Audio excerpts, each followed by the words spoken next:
Alright, and we're back. Back. And we have today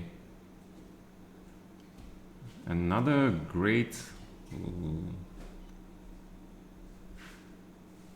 list of players. Yeah, Nakamura, Naroditsky, Leon Beast, Ali Reza, Fedoseev, Sarana, MSB, Amin Tabatabai, Grishuk, Mamedov, Andreykin, Duda, Paravyan, Bortnik, Martinez, and everybody else, including me. Where is Kramnik though? Come on, Vladimir. Come on, Vladimir, you love these tournaments, we know that. Also, where are the big guys like Carlsen and Caruana? We're not gonna see them today, yeah? I mean, Aronian played yesterday in the play-in, and Caruana also played yesterday, so they're getting some rest. No, but they played today for the... Wait, today they played the qualifying matches, right? So let's see. 3 minutes left. Okay, let's take a look. So the results were... Match play. Alright, so Aronian qualifies because he beat Le Tian Ming in this. Artemiev qualifies by beating Sevian. I want to see this game. You play A3 to beat Sevian. Okay. That makes certain sense. Bishop E5 makes sense also. Which is why Bishop B7 is a trap. But now Knight G5, G6, okay.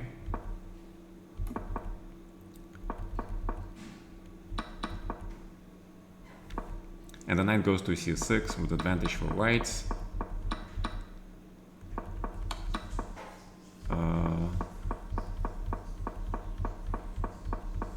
So this B5 was kind of weird.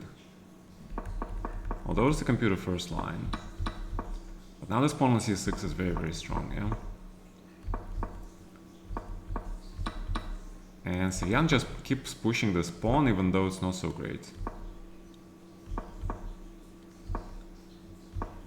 Tricky Sevian, but Rook D7 is a strong threat. And the knight on C3 is now completely trapped. So tactical tricks don't work in this matter. Nepo lost to Tabatabai. Wow. Nepo lost to Tabatabai and Caruana beats Dreyev at the play-in. Blue Baum beats, and then that's 1, 2, 3, 4. That's the top 8, okay? So Aronian qualifies to Division 1, Caruana qualifies to Division 1, Artemiev qualifies to Division 1, and Amin Tabatabai kicks Nepomniachtchi to Division 2. Alright, Yesipenko is eliminated by Santos Latasa, so Yesipenko goes to Division 3. Andreykin is Division 2. Wait, I'm not even sure who is in which division. Yes, I'm gonna do the recap of the match. I'm gonna do the recap. Grave also played. Grave beats Terry. Okay. Hey guys, hey Mr. Chenmao, thanks.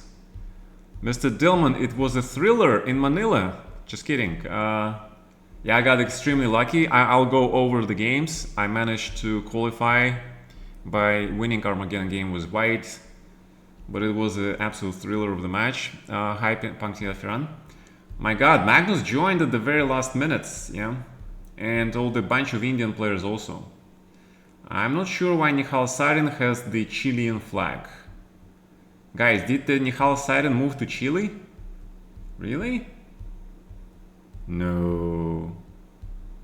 Is this a joke? Come on. Guys, can you check if Nihal Sarin is playing for Chile now?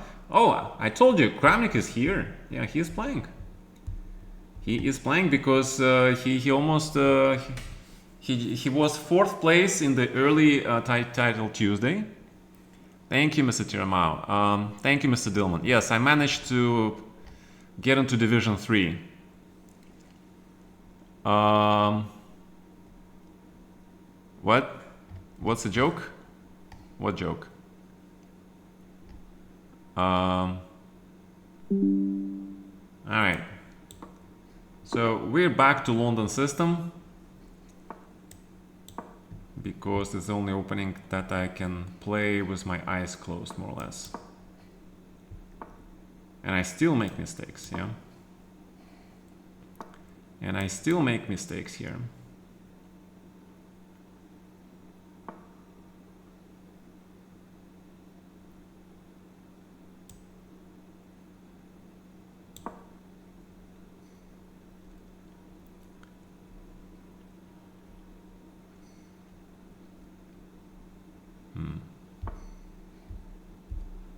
Bishop to d6. So you leave yourself.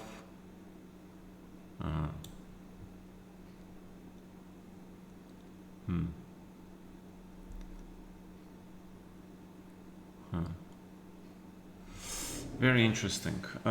Bishop g5 is probably a better move.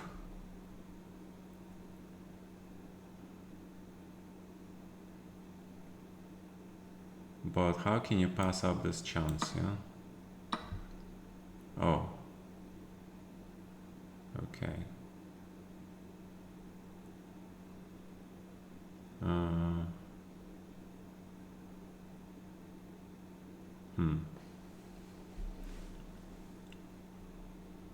Huh.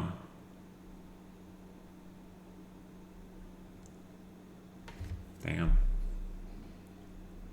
Very interesting. Wait, but if I take here, what?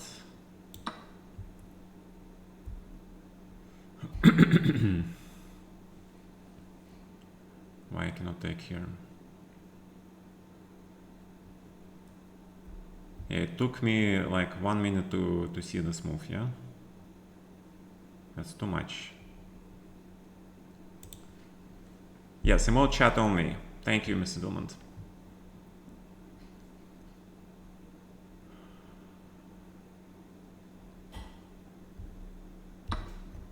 Yeah, okay, so grab the queen. Try to win a tempo. Queen trade offered. Would you like a trade? Although queen b3 was just as good. Finish the development. Finish the development. Queen b3. Probably just a3. But I can probably just castle. Because a3 rook b8 is not very clear. But okay, it's possible, yeah. Because this is nice knight. It's a very nice knight. Question is, do you want to play queen b4 or not? Probably not. Alright, so... But in this case, queen b4 is actually not a bad idea. Try to win a tempo. You can also take, yeah? Take, take. Castle.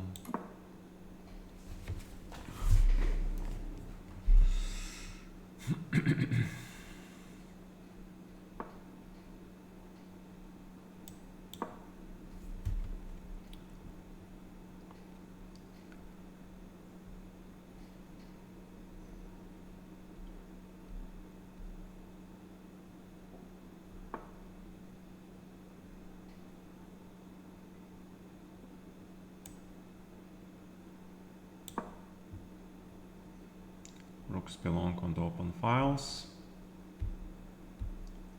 of course. Queen trades. Yeah, we can do that.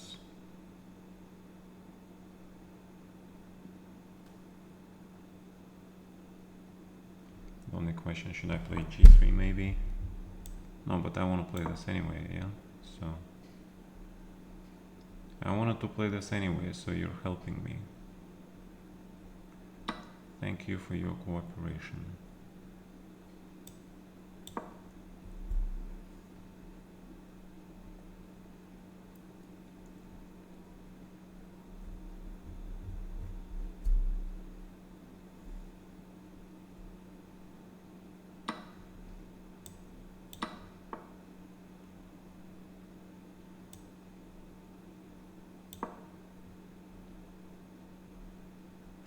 I like this pawn. Nothing wrong with rook a6. Although there is nothing wrong with rook a6.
Okay, tough, but we made it. Yeah.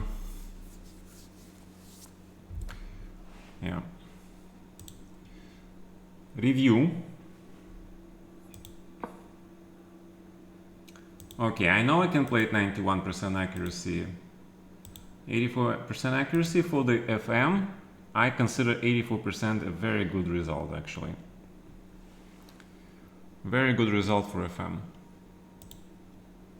I think FMs generally should play at around 70% accuracy. So if they play at 80% accuracy, it's way above their level.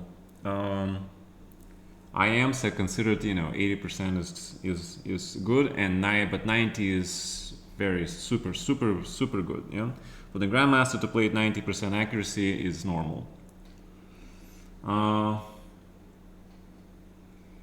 But there is already a caveat, yeah. For the 90% accuracy, if you're top, actually, okay, let's return. So for FM, at 70% accuracy is good, approaching 80. 80 is like really good. It's probably the best, okay. For the IM, yeah, 80% is good. 85 is like the top, yeah. If they can make 90, it's a grandmaster, super grandmaster level, because anything above 90% is a super grandmaster level. Okay, so for the grandmasters, they can go between 80 and 90, like IMs. Yeah, it's okay. Which makes me think that IMs should not play at the grandmaster level. Which makes me think that probably I got this wrong. Yeah. So FM's at 70, 75. IM's at 75, 80, and GM's anything above 80, 85, approaching 90, because 90% is a super grandmaster level. And that sounds more like it, okay? Because you remember, guys, we watched the Kramnik's video, right? Only the absolute top players play at more than 90% consistently. At 92, 93% is like super grandmasters Magnus Carlsen level if you play it consistently across many tournaments. And 5B is playing also. Whoa, we have 5B playing in our events. Nice. I didn't see that. Yes, FM's getting 90%, it's automatic report. I think I mentioned it many times, yeah. It's an automatic report, pretty much. That's what that is.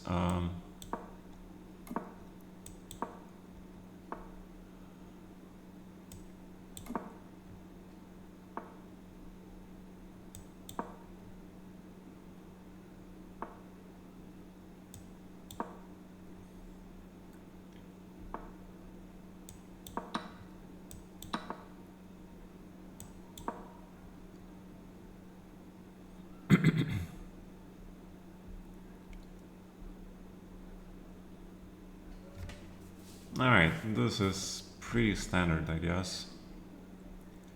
Black is absolutely fine. White is fine, I guess, also. So we're both fine.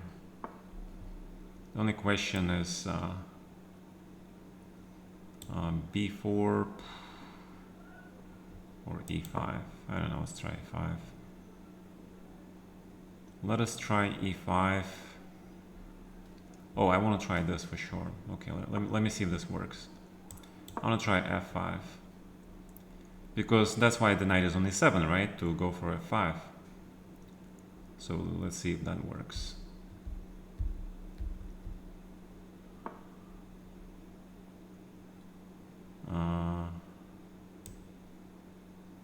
Ramp. 97.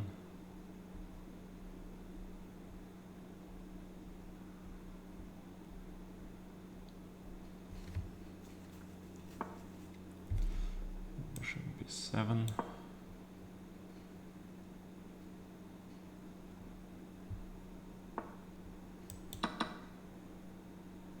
Okay, and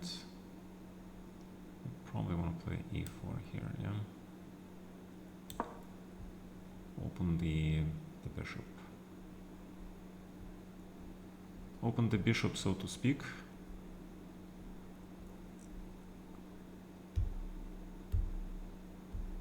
Does that make sense? I hope that makes sense.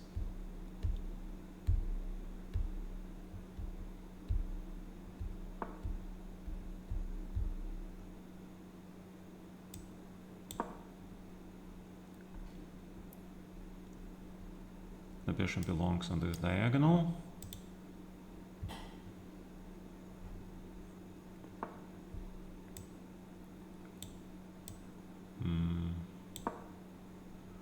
Okay, 8 looks reasonable. I mean, looks reasonable, no?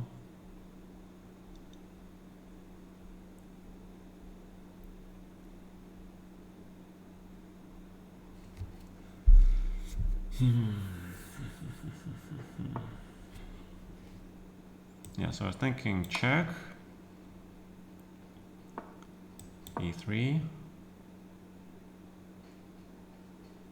and F4. That should make a lot of sense, yeah, because this guy is coming up here.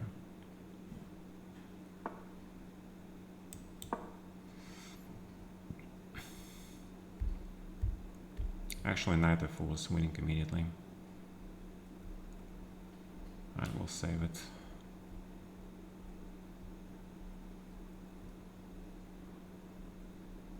Because queen h4, queen e1. So knight d5. No, knight d5, queen g6. Okay, it's not blunder. So queen f, knight f5 was.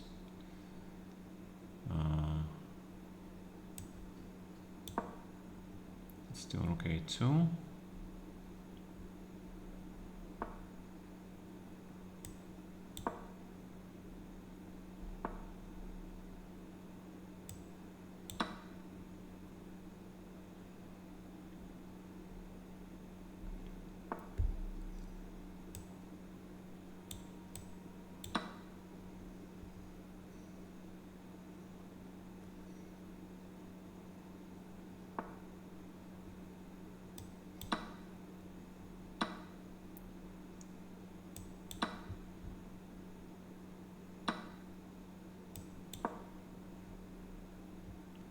This bishop is kind of worth absolutely everything, so I don't want to give him.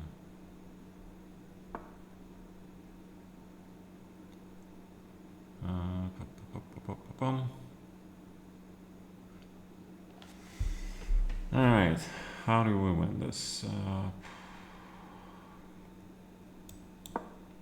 Knight d4 looks good.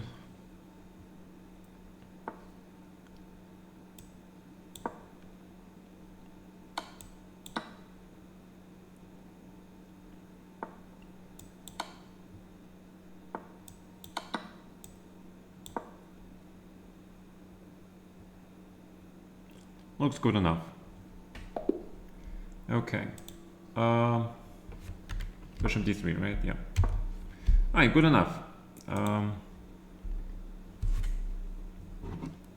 Yeah, so the 90% only the elite top grandmasters make consistent play across many events. I'm not talking about regular GMs. Yeah, regular GMs should be playing at 84, 88% accuracy is pretty normal, which makes IMs should play pretty much at 75 to 80% accuracy. Yeah. But what we see in online play is that FMs consistently play at 90% accuracy. That's an obvious red flag. Yeah. GG. Thanks. Yeah, so after this Title Tuesday, I'm gonna do the recap of yesterday's play-in tournaments and today's qualifying match versus Bacrot. Okay, so stay with me after this Title Tuesday. This is my content for today because, you know, I suffered yesterday, so you're gonna suffer also. Okay, just kidding. Yeah, but seriously, these play-ins are horrible. Don't you think it's more nuanced? Yes, it is more nuanced, but what I give is just a general idea of how things should be. Yes, occasional games are considered to be okay, but these are occasional games where 90% accuracy is played by FMs, even by the CMs, but this is a huge exception rather than the rule, okay? But when you see FMs and CMs playing as a rule in many games at 90% more accuracy, trust me, it's not possible, okay? There is certain type of positions. Yeah, we can talk about type of positions, but see, if I'm a grandmaster, I can blunder mate in 2, you know, in a pretty simple position, yeah? But these guys somehow, they don't blunder mate in 2. They see absolutely everything, okay? So it doesn't really matter. You can blunder like I did in a very simple position. It doesn't matter.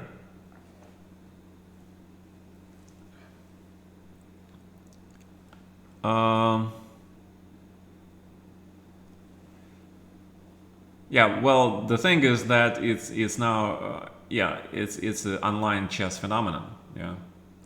Because obviously in OTB games you don't see these FMs and CMs playing anywhere near this accuracy level.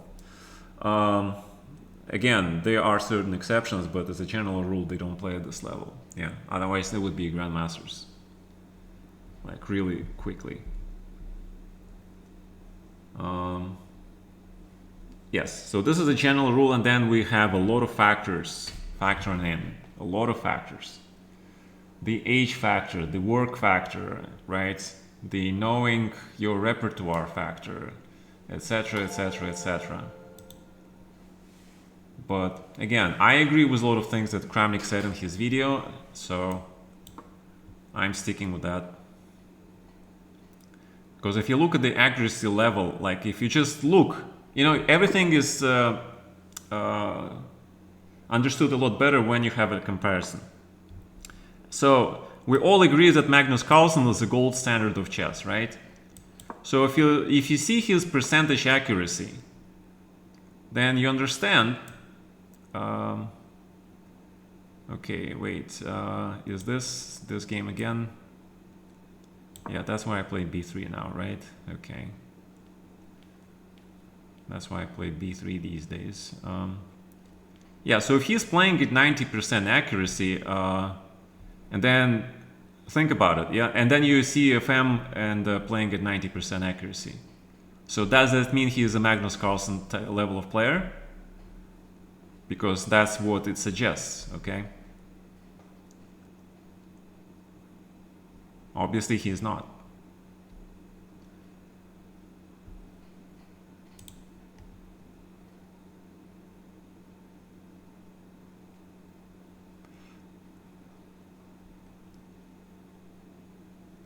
Yes, that is a factor, yes. But again, how many Spanish games, long Spanish line games you play? Sure, on occasion you have games like that. And that obviously is that obviously comes under exception, which I mentioned, right? A factor. You play the line that you analyzed and you know, or not. All right. Why is he disconnected? Is he playing with me from? You know, sometimes I play online chess when I'm on the train, right? And when the train enters the dead zones, like, bingo, I lose the game. But it doesn't wait for the whole timer. It waits only like for half an hour, for 30 seconds only. After 30 seconds, if I'm going for 30 seconds, it's automatic loss. Must be a settings or something, but I haven't figured it out. Yeah.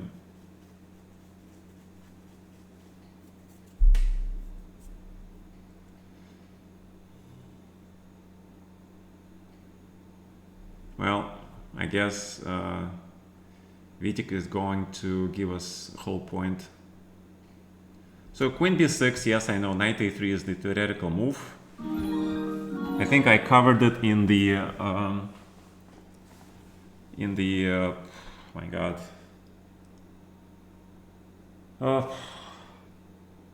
In my YouTube series, right? Knight a3 is the main move, but it's okay. I actually played knight c3 in the recent Dortmund Chess Open event. It was actually pretty interesting also. Mr. Water Power, thank you for subscribing tier 1. 39 months. Dude, that's like 3 years and 3 months, right? My god. How the time flies. Well, that means I started streaming pretty much in 2020, yeah? I guess more or less seriously. I mean, I remember when the streaming took off, right? It was like in 2017 and 2018 when the streaming actually took off and Naka realized it's his chance and really went into it. Yeah, it was pretty much 17, 18.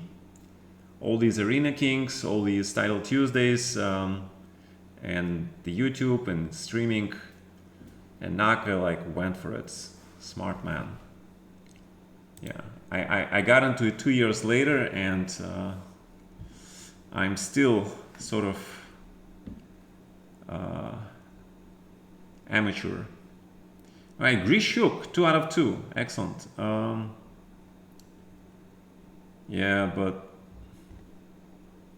you know, when you get a win like this, it's actually not that great, because I'll tell you why it's not great. Because this means this guy is not very likely to continue playing in the tournament, okay? He's very likely to withdraw, which means that my tie breaks will be shot completely to heck. Yeah. So, although I don't really care about tie breaks in this event. Yeah, are there any games in progress? Oh yeah, this junior player, very solid dude. G3, H5, very probably. King G2 maybe even, Rook B6. I don't know why Rook B6 though. Yeah, he's just gonna go H4. Knight F3 I like. Forces the trades. Knight H4. Knight D6, but black is now winning, yeah? Because knight on H4. Knight went from E5 to H4. Not really a great square. Why not knight C4? He could have played knight C4. Isn't this just winning? Take the pawn. My god. My god, white went from better to worse in a matter of few moves.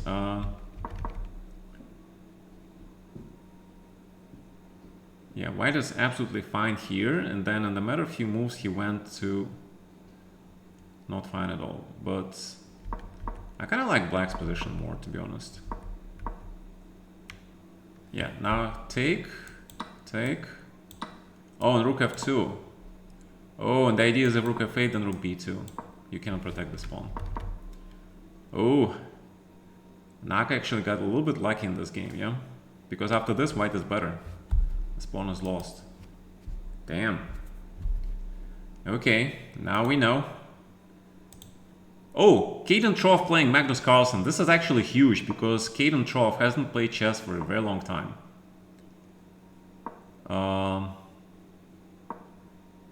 Rook e6. Yeah, but you need bishop on e1, no? Bishop a5.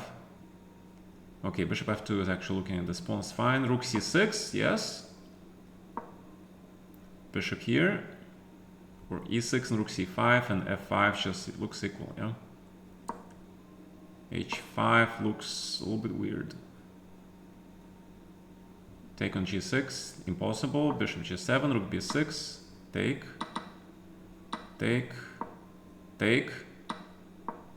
White is fine. Bishop d4, rook g8, rook f8, draw. You can even take f6. Rook g8 is fine, yeah. Take, f6 and draw. f6, draw. Come on, f6, man. Trade everything. What are you doing? Rook f7, g5.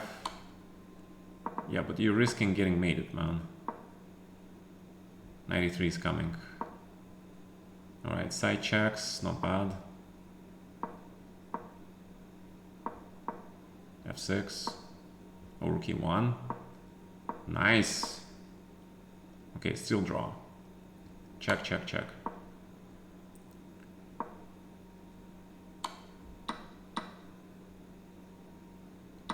Okay, draw. Wow, Caden may draw. Whoa, this is... Caden Troff will be very, very happy. He may draw with Magnus Carlsen. Unbelievable. Very nice. Very nice. Nice game by Caden. He hasn't played chess in a very, very long time. And he made a draw with Magnus with black. Very good, actually. Damn.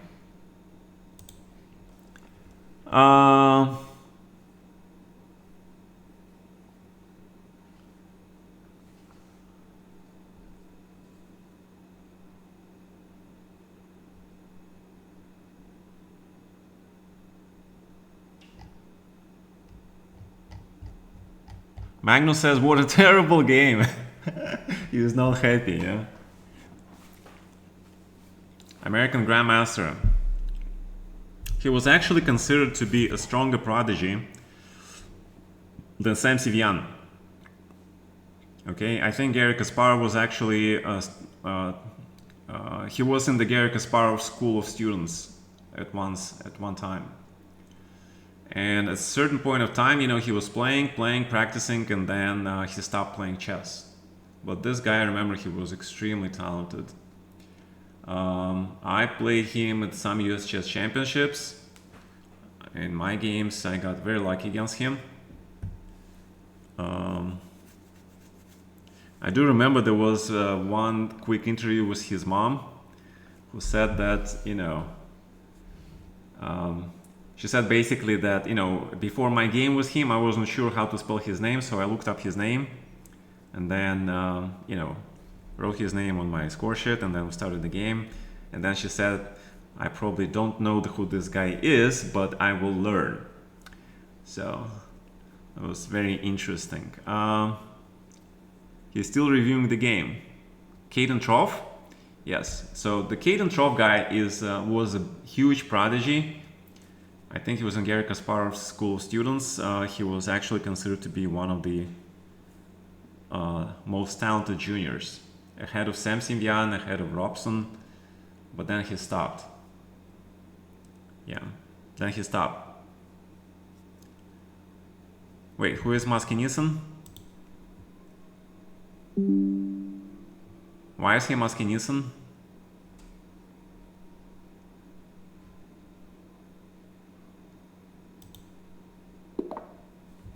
Okay, I'm playing Nurgul Salimova.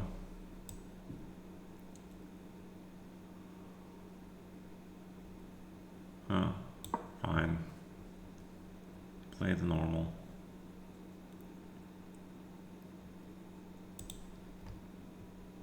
That's Carlsen's account, okay. Yeah. It's kind of weird he has a different name for his account, yeah? It's not Dr. Nickerstein, it's not Dr. Drankenstein, it's not Magnus Carlsen. Very interesting. I do know that sounds. That means someone donated. Euroswiss donated $50. Oh my god. Thank you so much, Euroswiss. That is a huge donation, man. Really appreciate it. Huge. Thank you, sir. Thank you so much. C4. Okay. Okay, we need to get out of here. Knight C6.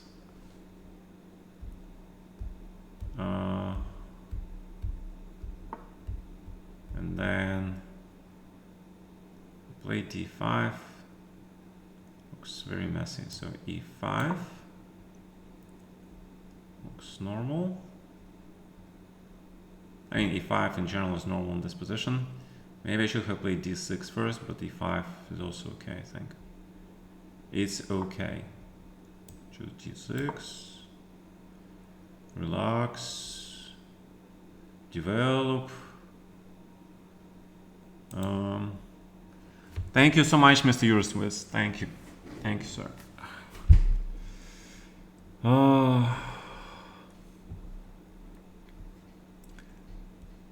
Oh, okay, 95.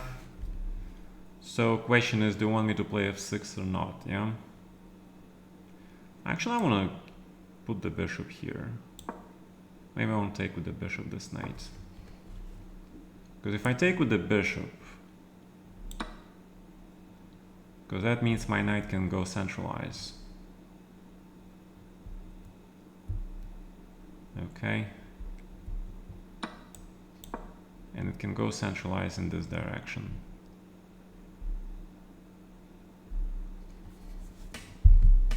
And then I kind of like my structure because the bishop here is definitely pretty useful. Pretty useful diagonal for the bishop. And then we can dream about this f5, f4 even at some point, yeah? So let's go f5.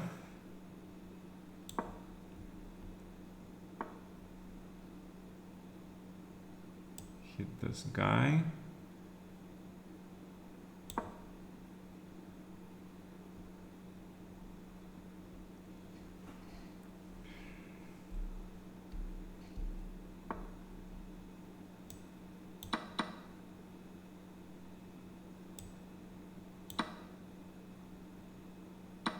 Definitely b6. Now we have to be a little bit careful. Ideally this guy should be here, but it's not gonna be easy putting this guy there. Okay, so knight g6 for sure. Wow, this is a perfect square for my knight. It's gonna be g6.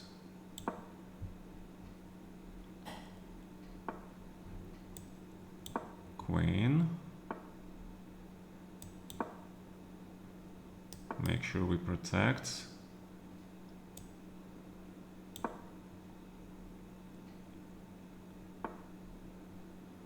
Centralize.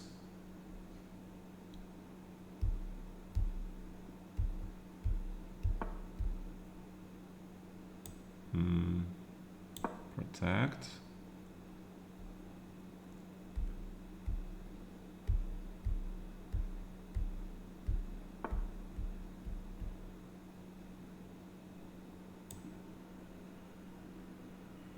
Okay.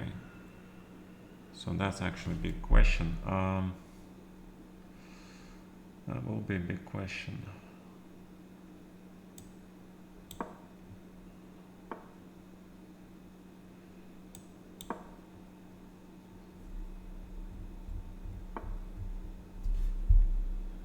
Okay.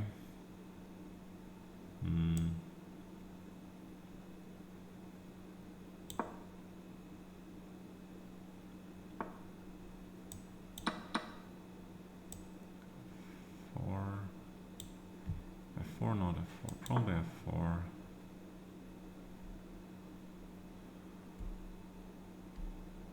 I'm trying to get some squares for my pieces. It will not be simple.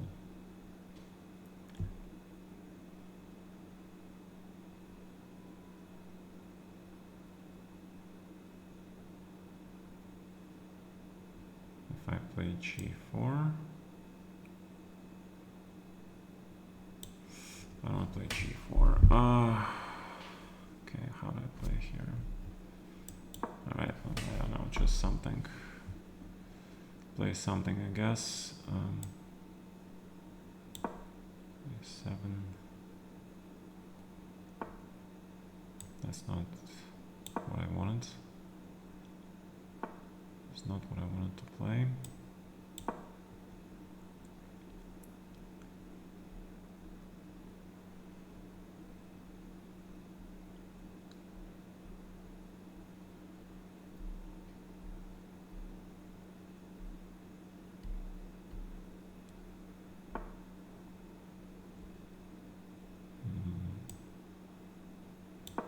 Can I go attack?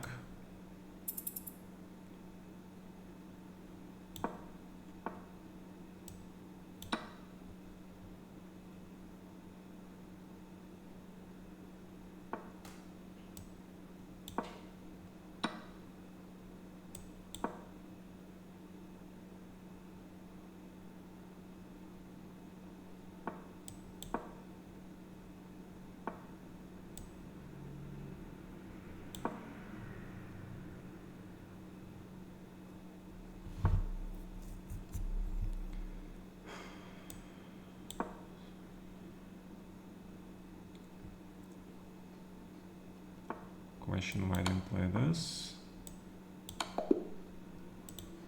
Big question. Alright, a3, queen c7. So what did I miss? So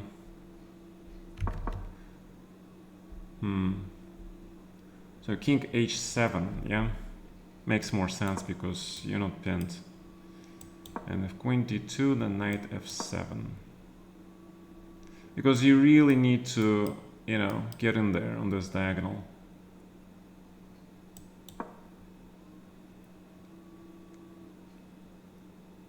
And basically king g7, rook e5, rook here, get in, trade, trade, trade, then you put knight back. Okay. Queen b2.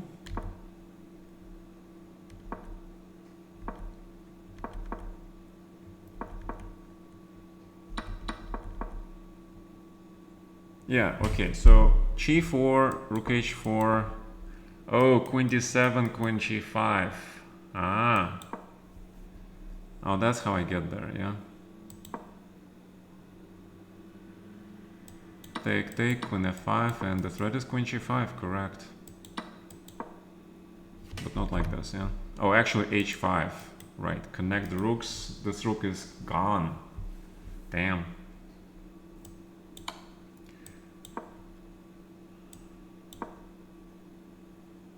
Just king h6 now. h3, queen g5. Yeah, this looks like rook on h4 has serious issues. Yeah, I should have played this okay. I mean, finally I got on the right track. I got the queen to the queen side, yeah, but yeah, that's wrong. Yeah, knight d7 of course should be played, preventing c5. But okay, at this point is blitz, yeah. She can just take on b6 actually. Yeah. Oh, I didn't even see knight f5, rook e2. Oh my god, what's wrong with me? I did not see knight f5, what an idiot.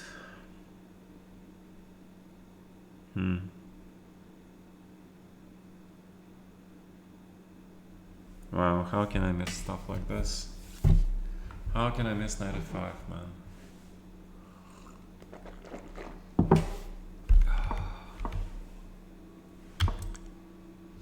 Alright, so take, f3, g3, take, take. And suddenly this is +2 for black. Like, what the heck? Why? Queen d4, rook e1, and then queen comes, right? Okay, that's understandable. But king h2, rook e1, check, king g6 is also winning, and then just rook e2. Wow, okay. So amazingly enough, this position is winning for black because you cannot stop rook e1. I mean, you can stop it by playing this, but nope, you can't, yeah. This is the threat, and that's it. The only thing I can think of is this check and queen a1. Check here. Beautiful, queen e2, right? Check first, but now this check, yeah? Wow, you guys see it, right? Check first, because if you play queen e2, it's nothing. But you have to give check first to put this king on the second rank, and then queen e2, and you force the trade and you queen with a check. My god. That's gorgeous. Damn. What a beautiful nuance, yeah? That's how you win. It's amazing.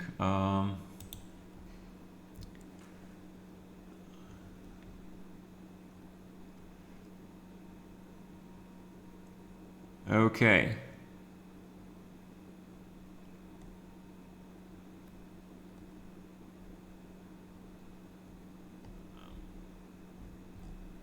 All right.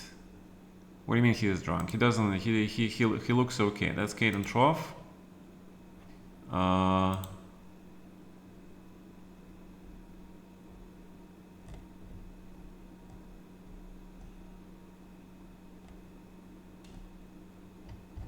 Wait.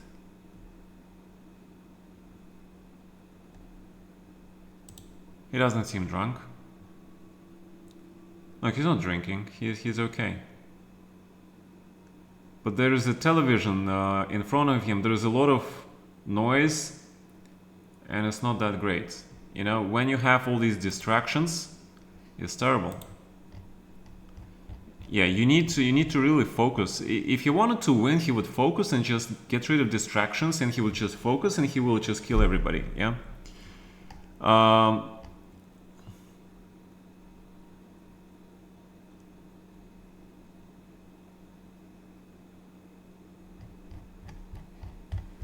Right. Yeah. Okay. All right. So we're not gonna give advice to people who are already old enough to be fathers. Yeah. So It's okay. They know what's best for them. Besides, they have their own fathers, and freedom of choice is a great thing. Besides, you see, I am blundering knight f5. I mean, what kind of advice I can give? I cannot even give you chess advice because I'm missing stuff like knight f5. Like, come on. Yeah, this knight f5 stuff, knight f5 is a beginner stuff, man. I'm losing my grandmaster level after not noticing this stuff. How can I call myself a grandmaster if I don't see knight f5? My god. Terrible.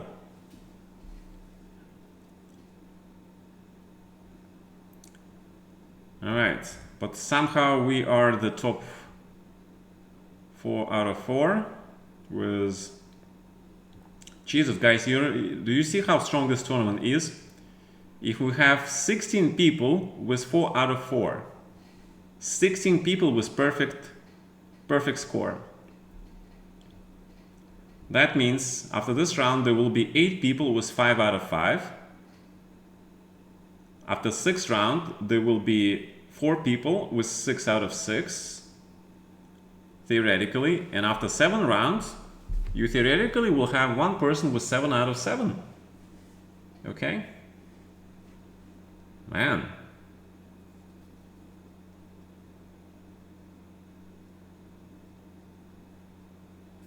This is extremely suspicious.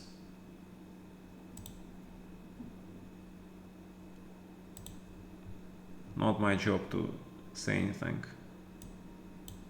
But FMs don't belong here.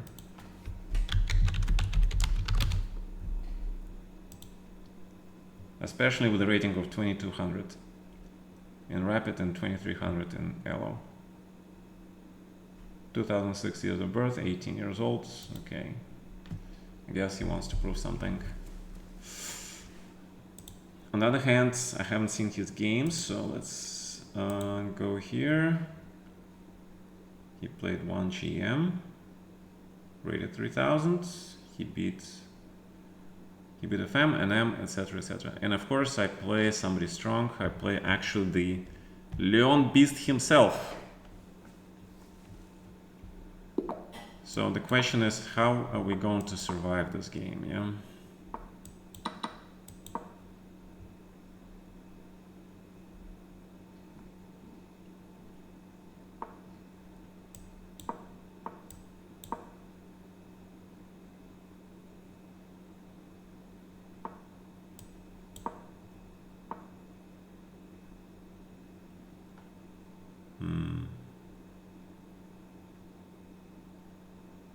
Trying to figure it out.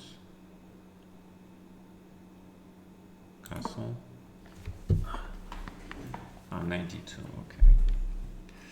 92, then is knight c6, or b5 actually. Knight c6 looks okay. Like this.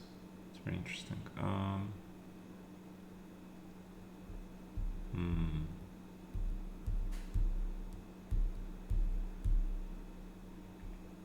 Probably 5 anyway. We can play d5 here, I'm pretty sure.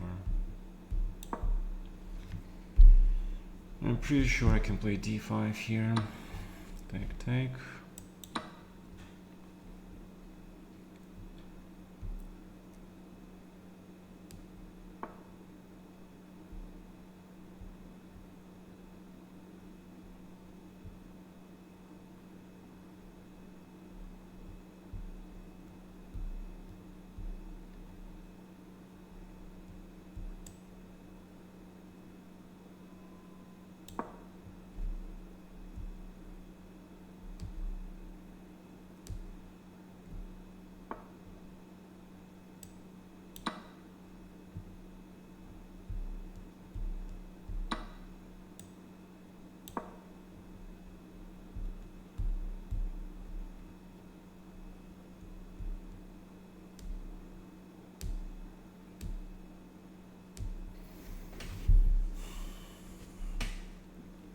Alright, we are making logical moves so far. logical chess.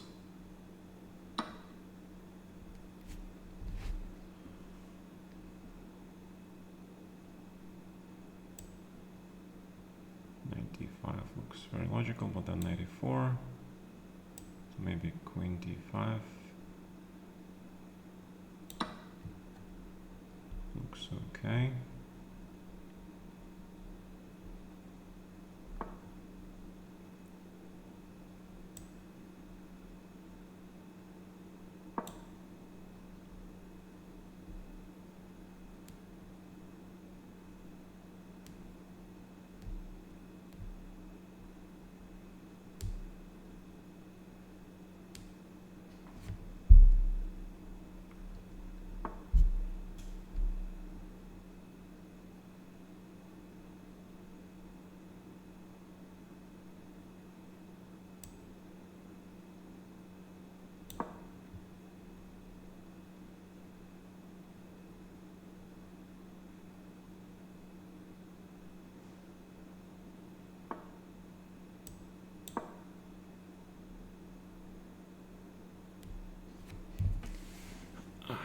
My time is rather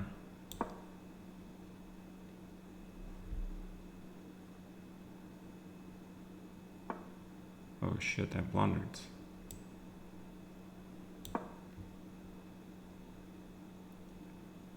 Fuck.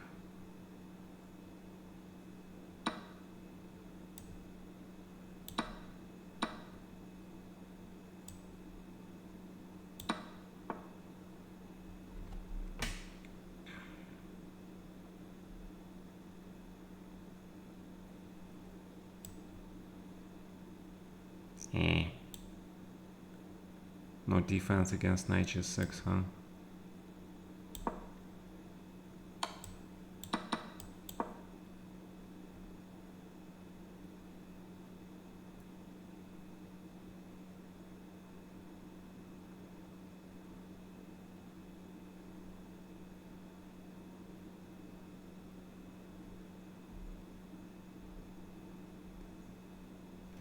Yeah, blundered. Yeah, I can't believe I blundered 95, 97. It was... Damn. Okay, he played really well, what can I say?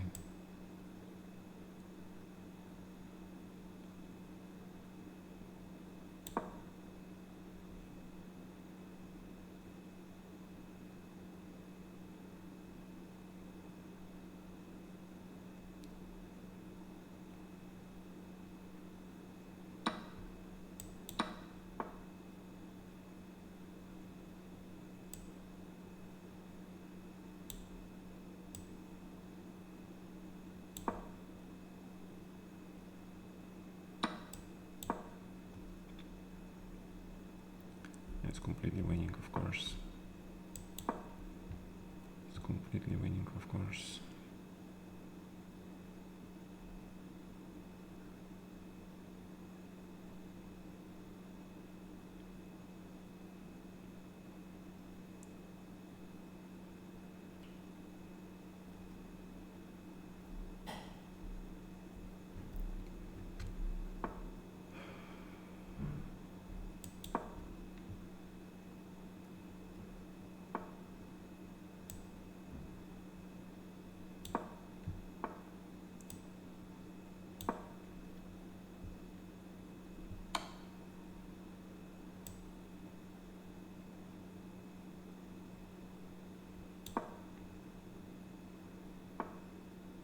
Shit, I'm blundering left and right.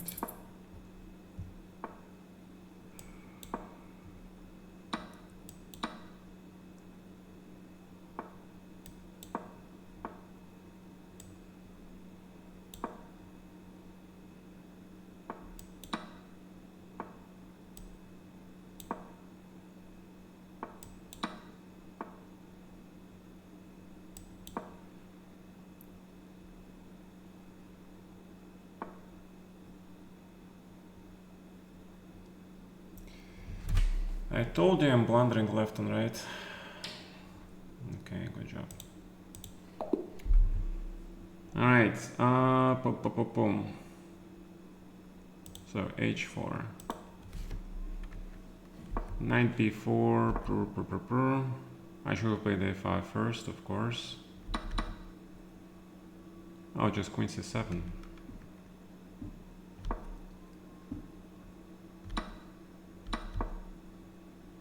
And b6. b6 actually makes a lot of sense. Yeah, b6 just sacrificed the pawn. No.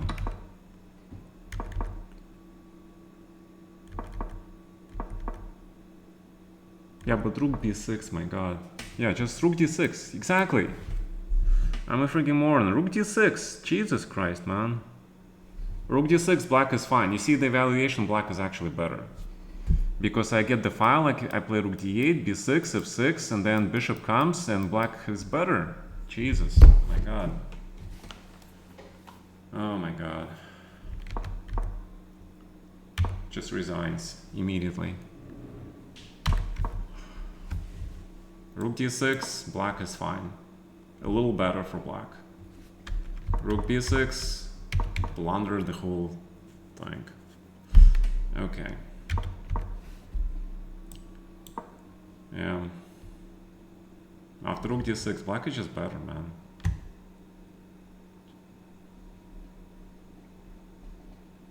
After 19 moves, black is better. This is why I play Khan, because, you know, a huge potential for, you know, taking over the initiative. See, we traded his important bishop, the attacking piece, and now he's left with the knights. Knights have no real outposts. Both of these outposts, they can easily, you can easily change the what is the word? You can easily push them from these squares, okay? Yeah, minus 39, it's actually a pretty big advantage for black. I don't even know how to play for him. Because everything is now coming. Yeah, take. Knight c4. Queen c6, hit this guy, and then b6. And the threat is now knight f5 or knight d5, yeah. That's why the computer plays this, but then f6. Queen d5. And okay, this is very sharp actually, because if you take on c5, white is better. But if you don't, yeah. Okay, that's very sharp line. But with the bishop, you can probably take on g2, knight f5, e5. Yeah, that's true. Maybe you can do that. That's very, very tricky. Thank you, B3i, for subscribing, man. No, it was very, very, very good game, except that, of course, I blunder. Yeah. Play rook d6 and black is just really okay. Crazy.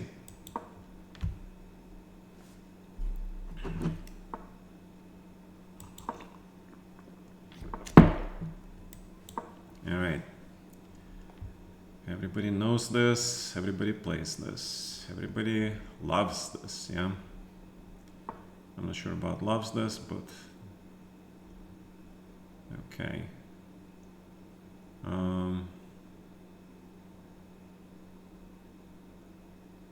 Is this where the crazy line with this goes?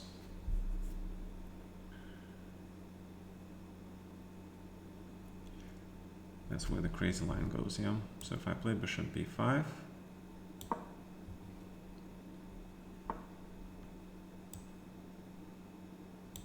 and knight f3, then I'm gonna get that, yeah? Wait, you play like this?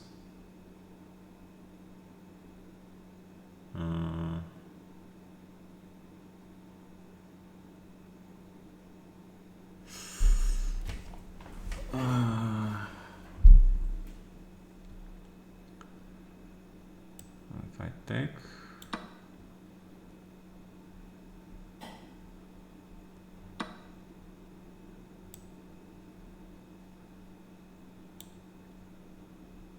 maybe 94 immediately actually.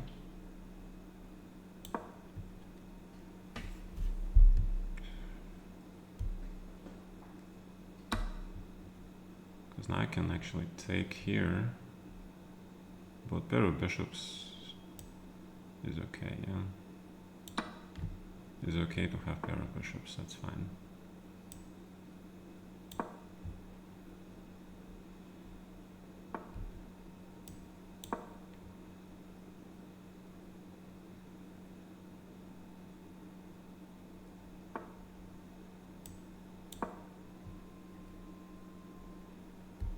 Because if you don't castle, then I'm not gonna give it to you.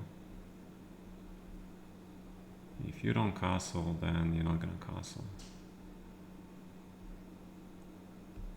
You're not gonna get that chance.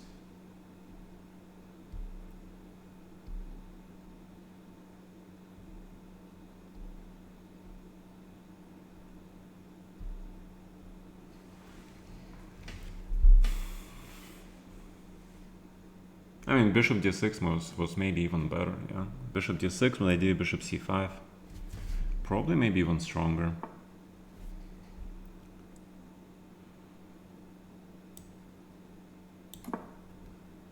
Important to castle.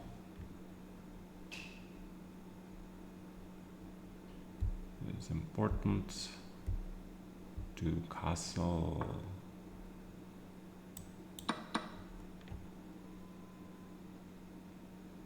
Huh. Okay. All right, rook e1. I'm not in a rush. I can do this all day. According to Captain America, we can do this all day, right, guys? H4. Potentially another targets. Okay, and if queen d6, then what?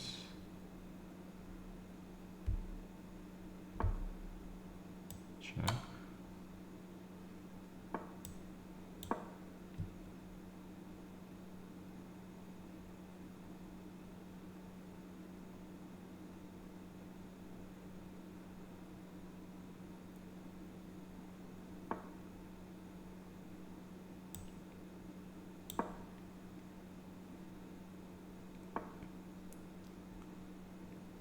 Okay, as long as we don't blunder stuff.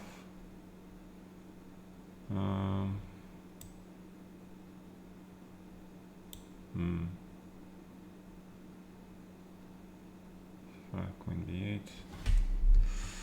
I don't know, bishop f1 looks okay.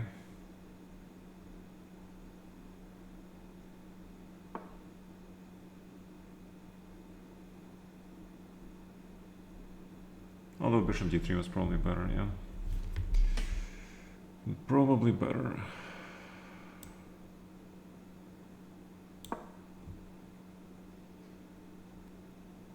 Okay, I don't have much time. Alright, he survives this. He survives this.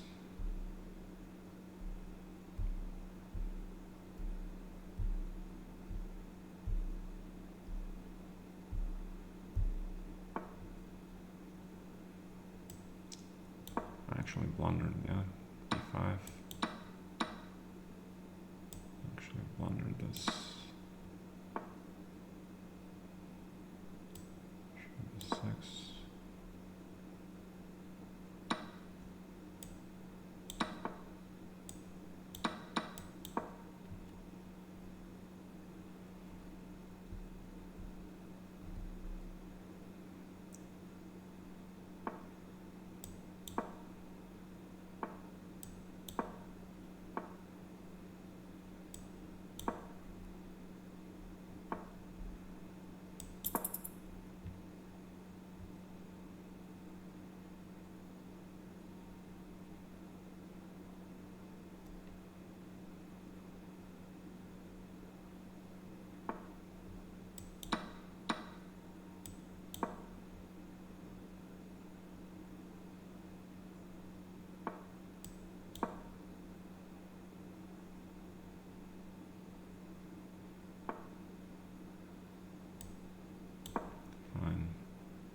Alright, where did I miss a win? Queen a7. Okay, queen a3 is not bad. Rook c8, castles, 94. Oh, knight b3. Yeah, I was thinking that I should probably keep my knight alive. Yeah, probably knight b3 and then f3 and then put the knight on c5, yeah? Yeah, and the knight goes to c5, queen b3 and then standard blah blah.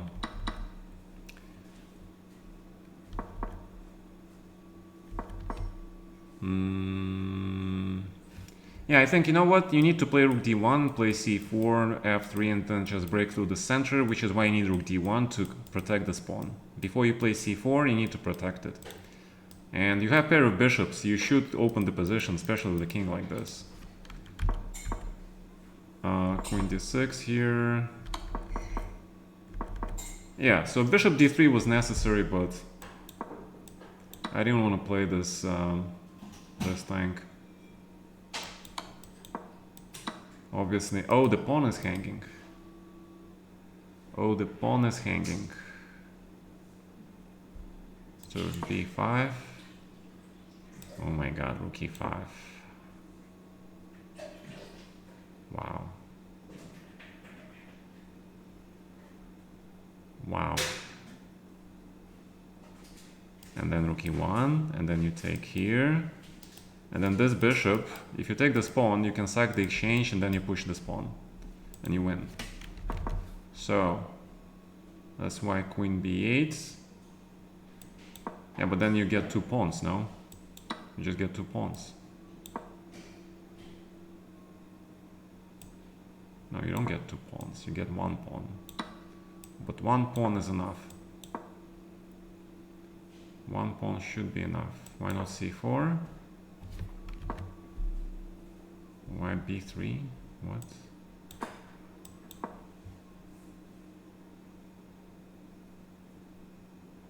It's still not simple, yeah?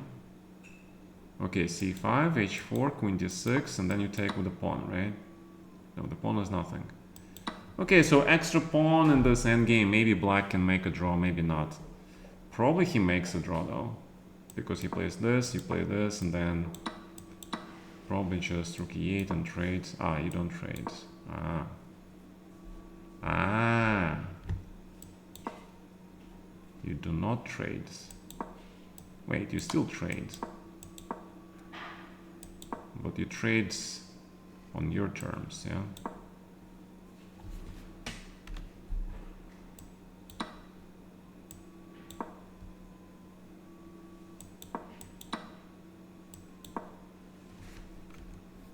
Okay, it's kind of complicated, yeah?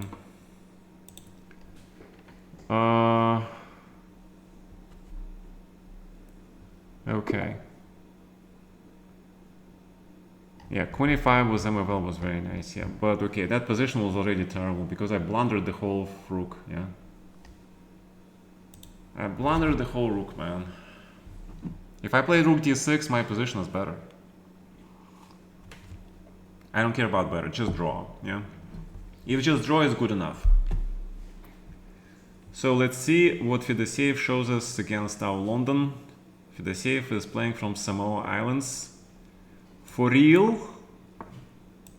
Are you for real?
Fighting chess.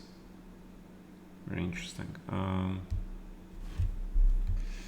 Very interesting.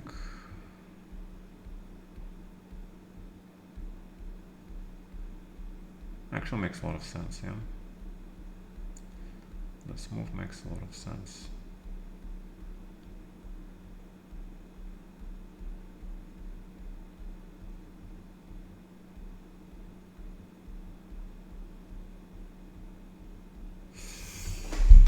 Oh, okay.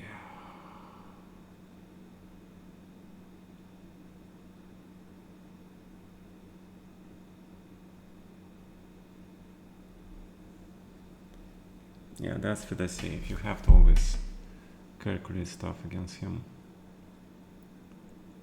Crazy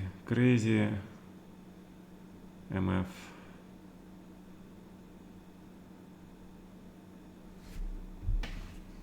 Crazy MF.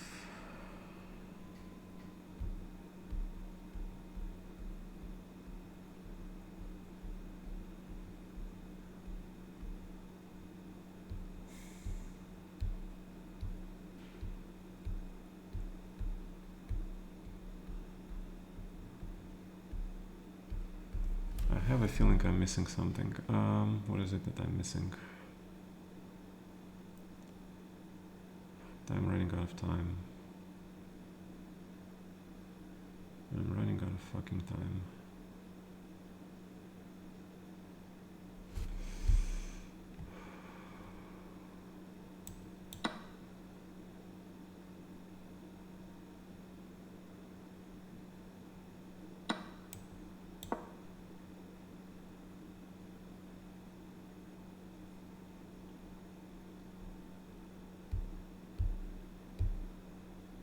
That's probably not good.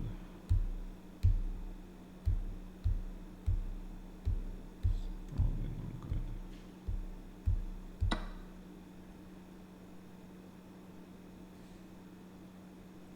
Not probably, but it is not good.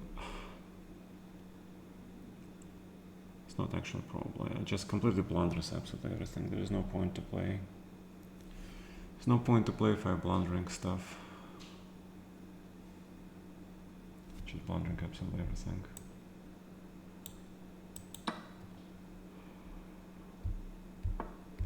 Why am I playing then? Just...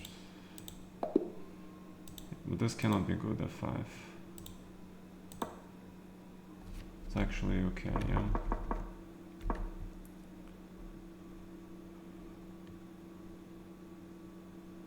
It's actually okay. So take on a5 first.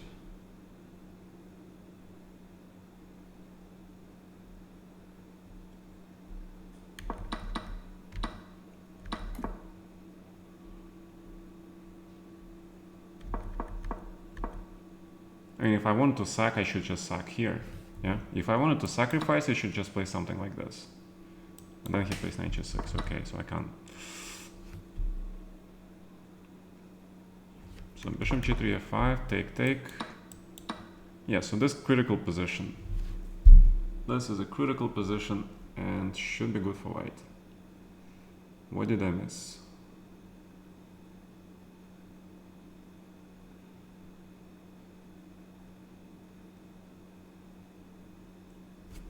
Queen c2, queen b, f6. 93, you hit this guy. Okay. If he takes.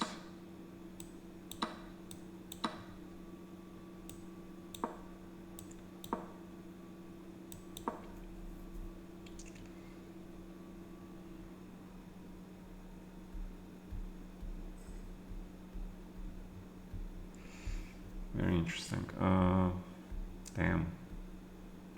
A positional pawn sacrifice. And the threat is 96, rook d6 probably, yeah? Or bishop d6.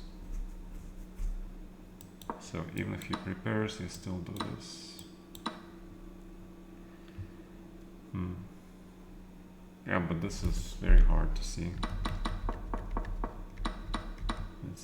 not normal to assume I can see this. Thanks. Take.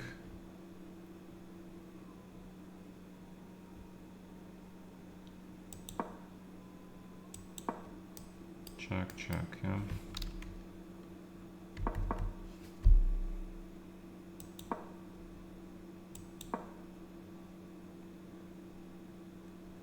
Okay.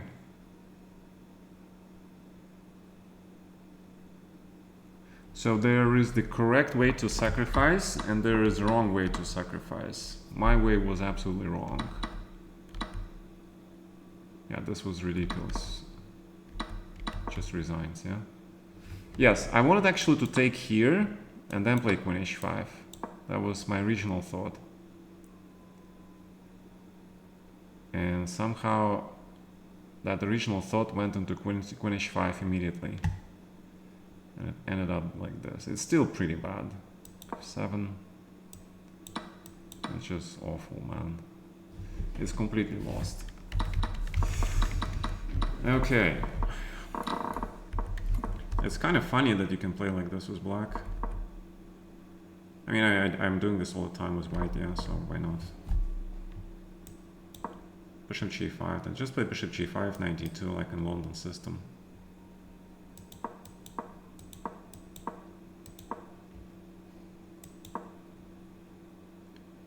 Yeah, but he gets a very good version of the hippo, yeah?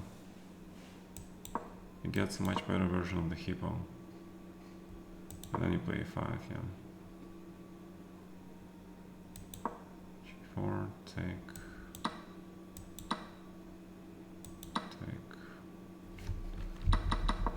So maybe not so great.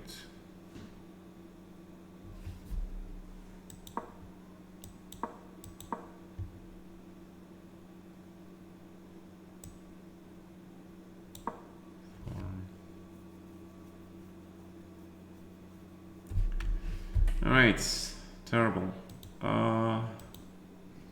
Yeah, I'm blowing absolutely everything. Okay. Can you see the accuracy of this game? Sure. The accuracy of my game is 77%, his is 89%, which is, you know, in accordance with the grandmaster of his level. Yeah, he is in the correct sequence, but because of my blunder, I'm at 77, which is also very logical. Okay. The game slipped through my fingers.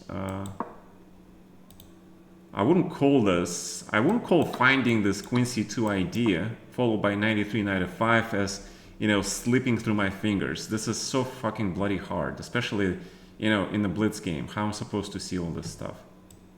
Besides, you have to see 93. Otherwise, see, if you don't play 93, black is better, okay? And you have to see that 93 here works. And you also have to see that if you take on f3, you have to take with the pawn, okay? Because if you take with the rook, queen d4, black is fine. But you have to take with the pawn, okay? And you also have to see this move. You have to sacrifice absolutely everything and everybody. So I wouldn't call this exactly a slipped through your fingers, man. Yes, now it looks very dangerous for black, but to get there, you have to see all these moves, yeah?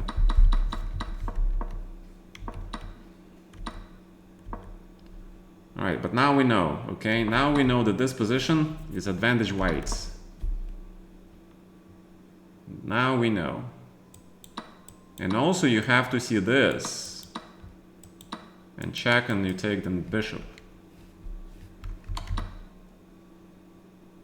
Also not the most simple thing in the world, of course.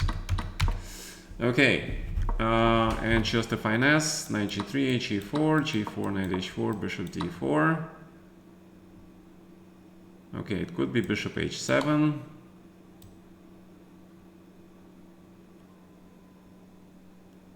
You take on h6, okay, so this, check.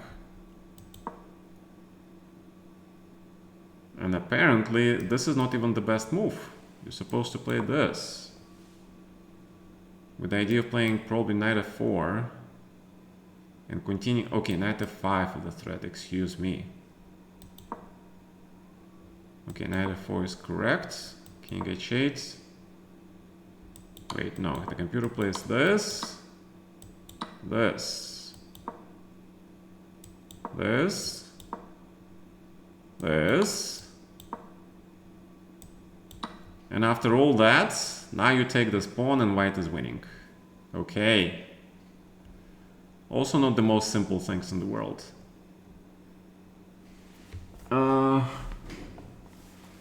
Okay, I need to take a picture of this line so that I can later put into my analysis.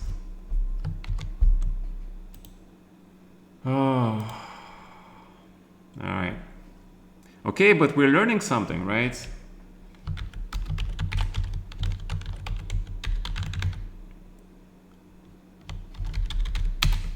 We're learning.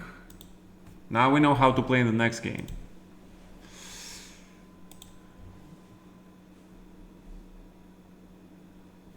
Did white have an alternative earlier to make this easier? Absolutely. When he plays knight f7, the alternative is just to take on a5. And this is advantage white, because knight on a7 does not belong in this position. Probably you should take with the pawn, but then you play this. And knight c4, and this is advantage white, again, because this knight does not belong here. He belongs on f6, and queen belongs on e7. Because of this knight, this queen is screwed. So, and you cannot play f5 because of knight g5, so you play h6. And I like how the computer plays. Rook a2, rook d2 puts the bishop back. He is not allowing you to make a lot of useful moves. So rook d2, queen e7, bishop here. And already there is some trouble here, okay? You gotta play knight d6, but if you play knight d6, it's a pawn. So take on a5 is the most simple thing, but I didn't want to play a simple thing, okay? Of course I know about taking on a5 and playing for a small advantage, but I wanted to have a fun game, okay? And this is what happens when you try to go and have fun game. You fucking lose. Pretty much. So next time just do the fucking job, right? Crazy.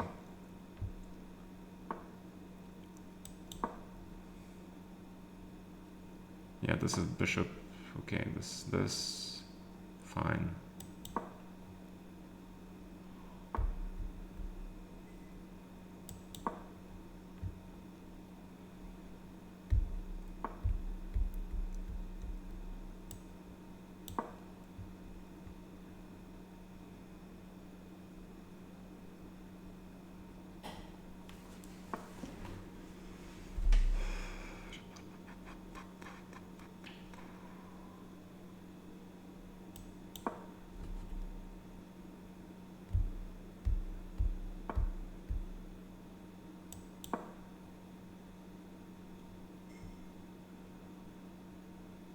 Probably knight h3, probably.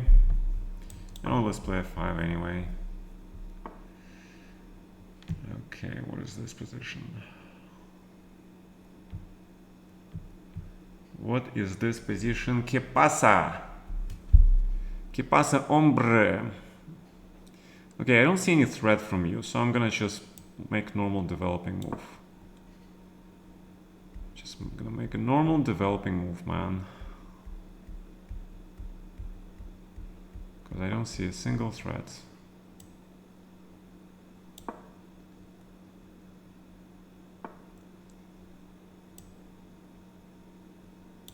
Can actually take here knight f5, no? Then knight on g5 becomes super strong, super annoying also, so f4 probably is the best. Bishop f6 looks logical. Knight f7 looks also the best. Take.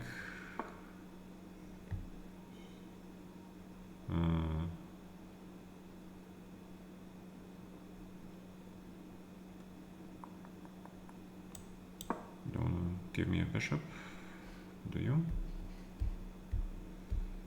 Do you wanna give me a bishop? Yes or no? Maybe.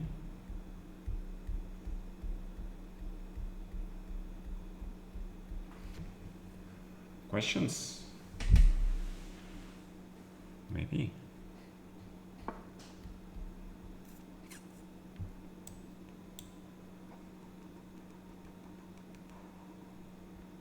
I have a very interesting idea, but okay, it will have to wait. It will have to wait until next live.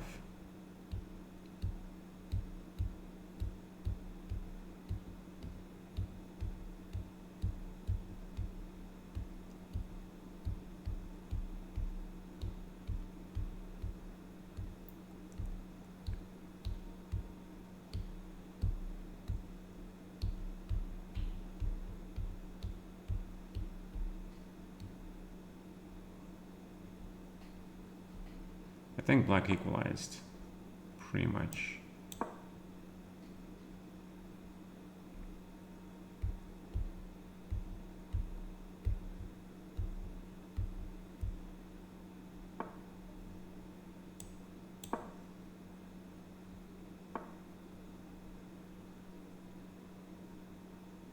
Can probably even play this.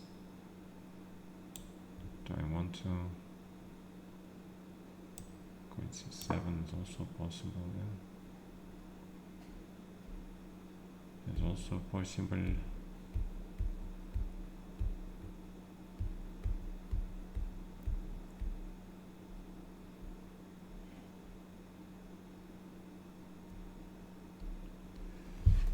Este possible.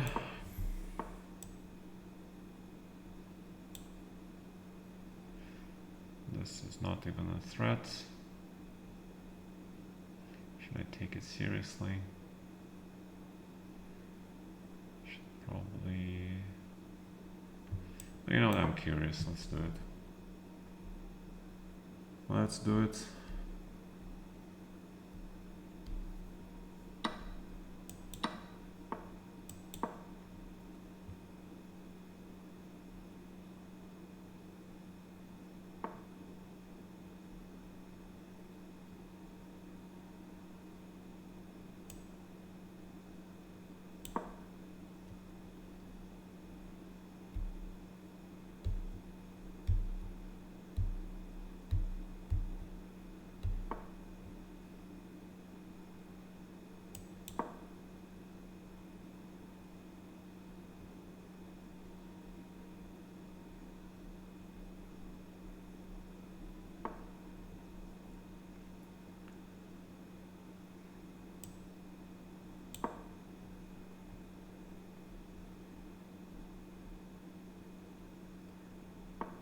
My queen stinks.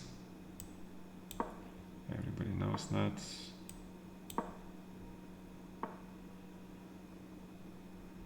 Everybody knows my queen stinks. I don't know.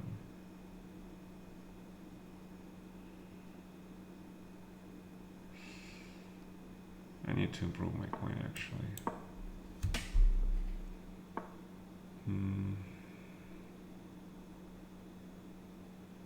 How can I improve my queen? Fuck it, let's try this guy.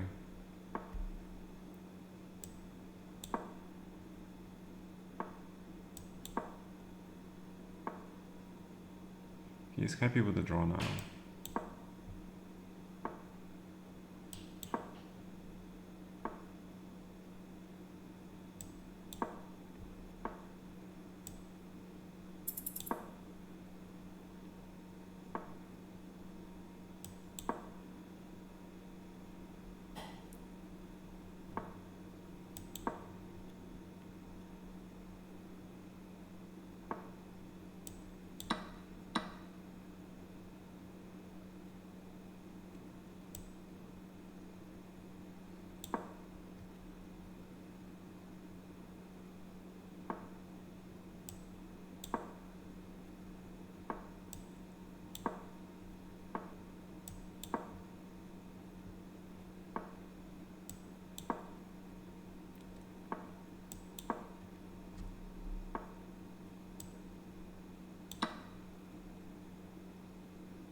Tough.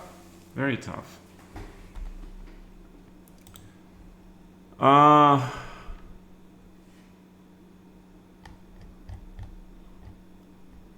Well, you know, not really. It was not a nice game, no. No, it was ugly as hell. Come on, guys, let's be serious. This is an ugly game. But, you know,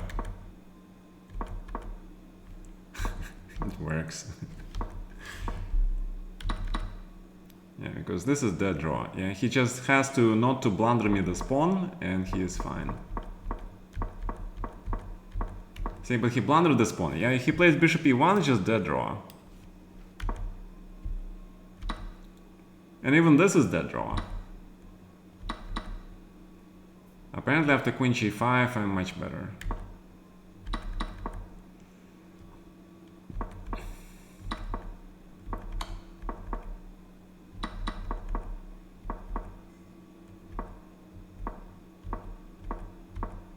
Yeah, so if he takes on here, then I play rook d7, I am fine.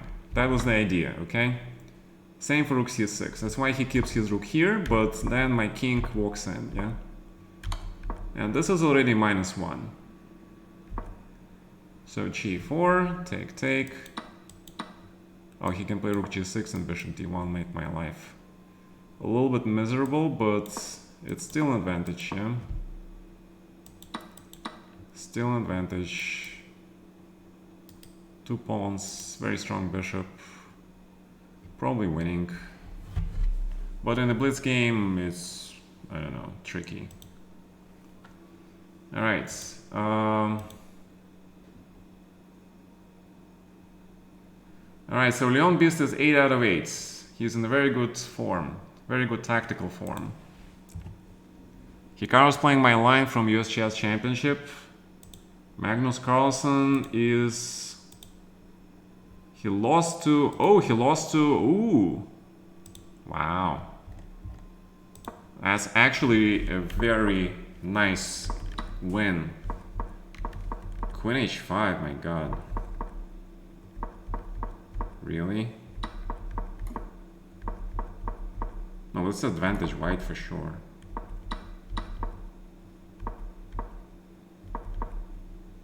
Look at all these holes on the oh my god.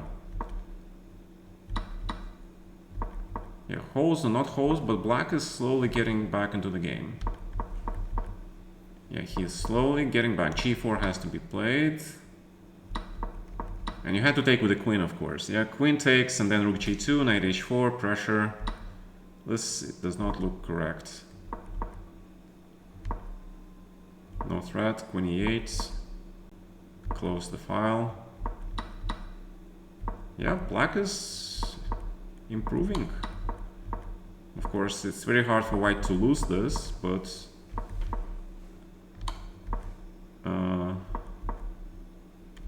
if white gets rook to the a file, maybe he has chances. Oh, he missed knight b6? Really? He didn't play knight b6? I'm surprised.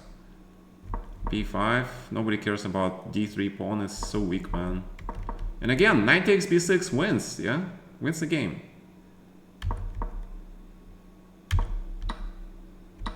But, yeah, king e4. Domination. You don't see the world champion being dominated like this very often. Not very often. So, this is winning, but what did he miss? Yeah, what did he miss? Why is rook c7, rook b7 so much stronger? I'm curious. Oh, you know why? Because rook on b7 controls the bishop. For example, if you take and you play b6 here, it's nothing because you cannot push this guy. But this could be something.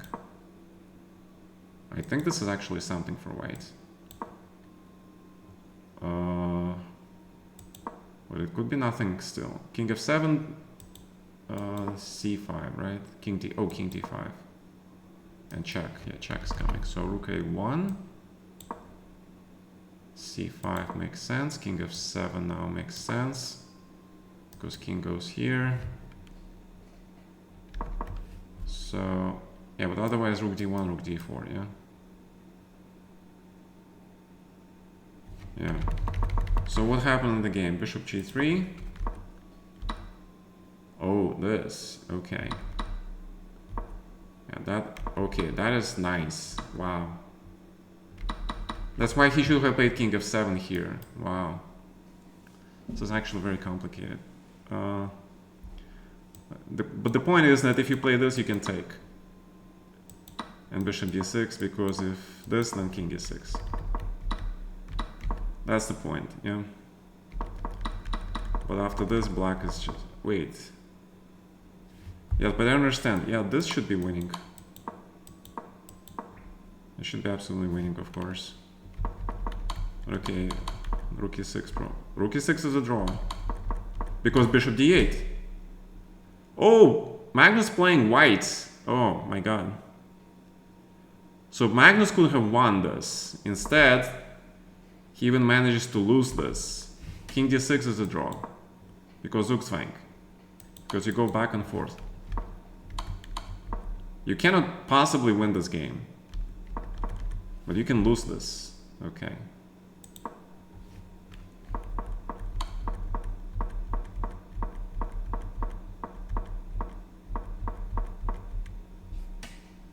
Unbelievable. Unbelievable. And you lose this how? Bishop c7 here. Wait, how do you win this?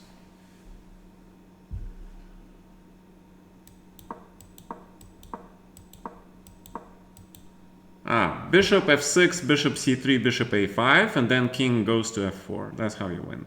Okay. You guys see it, right? Bishop f6, bishop c3, bishop a5 with the king on c7. Now once the bishop protects the pawn on b6, it's gone. Okay?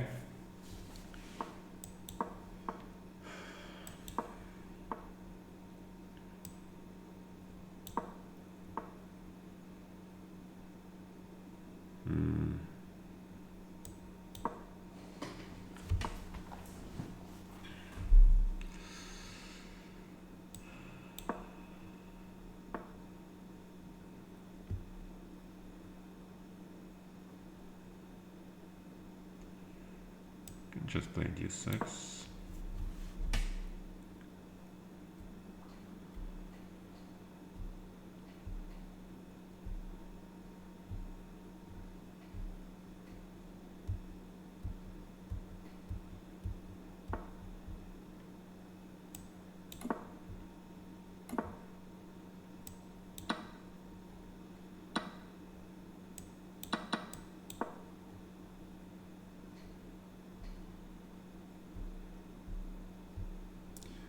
Double pawn is a double pawn.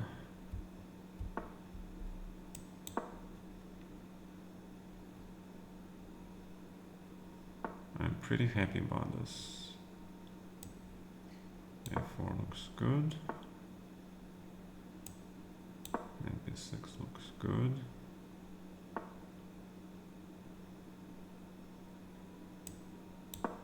Bishop F5 looks also good.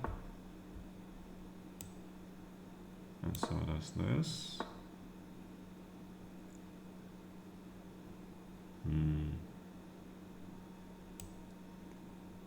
Rook e8, not so much.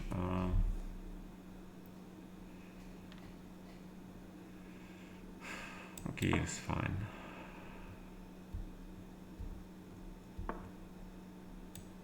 So I can play this.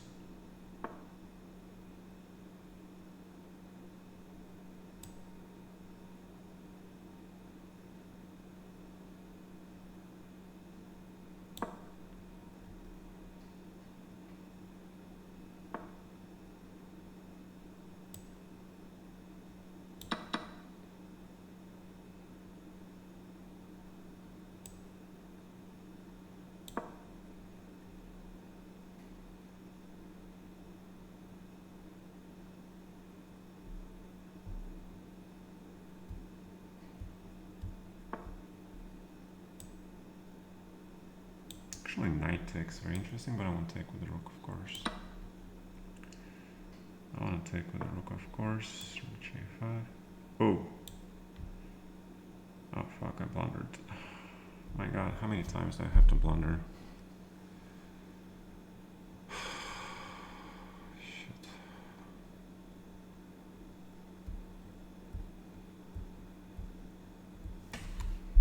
Jesus Christ, man. How many times I have to blunder?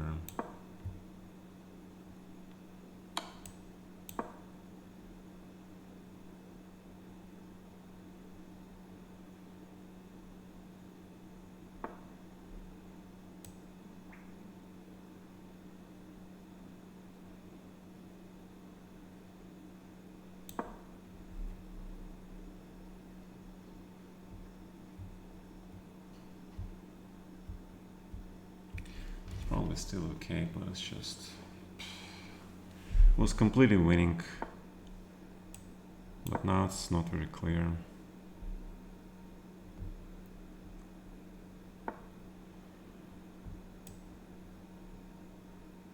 Some here, and G5 coming.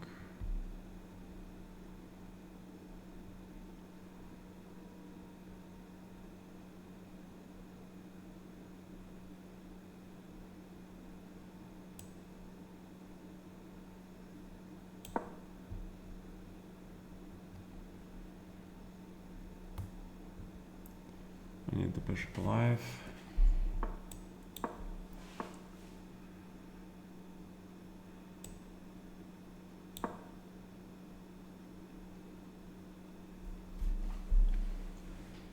I need the bishop alive.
Okay, that works. That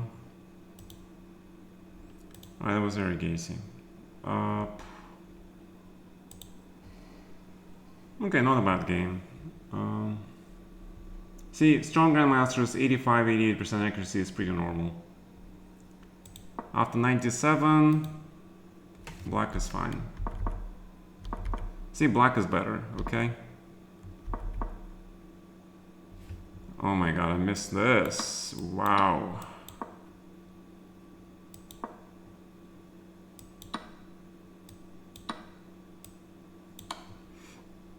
Okay, it's very easy to miss though, yeah? There's no defense against this.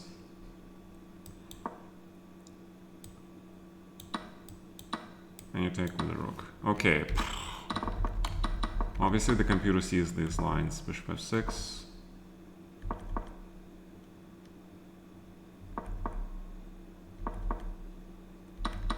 Yeah, of course you should play f5. I saw this move. I'm not sure why I didn't play it. I saw this move actually. Maybe here, but then rook e3 wins.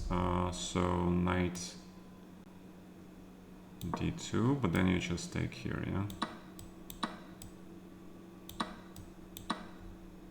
Rook e2 is very, very important to make sure the rook don't double and make sure the queen doesn't come. Then you chase this rook. Okay, so that was a second missed opportunity. I played rook a5, still advantage. Yeah. Remember I was talking about how I don't see a difference between knight takes and rook takes? Obviously there was a difference, yeah? Knight takes, just, you know, this pawn is alive, yeah? After this, white is better. The computer says actually bishop e6, knight d5, knight f6. This is also playable. Okay, I played some only moves. I'm pretty happy. Bishop d5 here, here.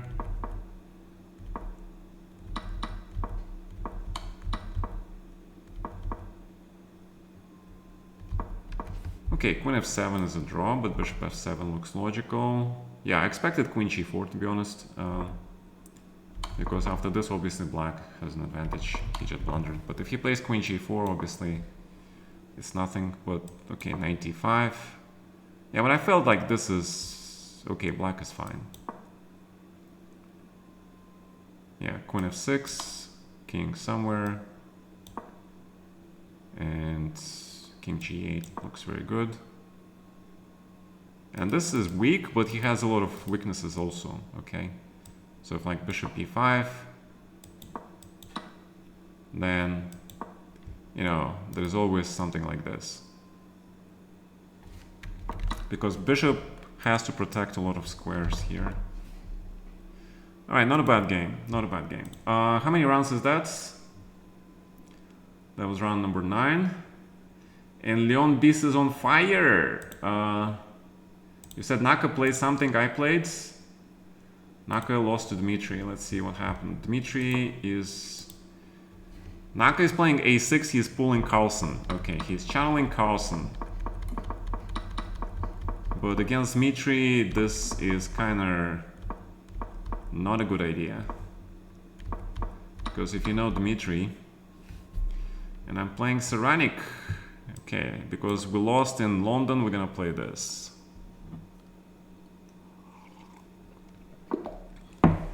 We're gonna play very, very solid chess. Very solid chess.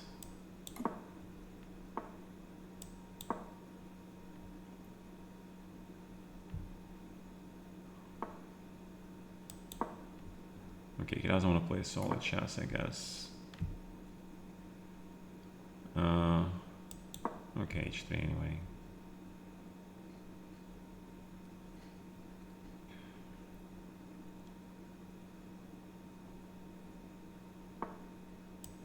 Because there is also bishop c2 line, yeah? d5. Probably queen takes.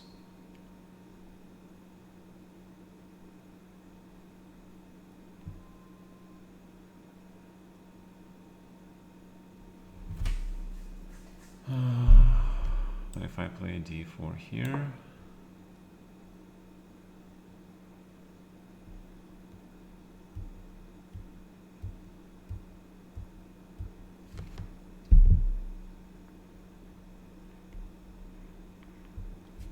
what is this?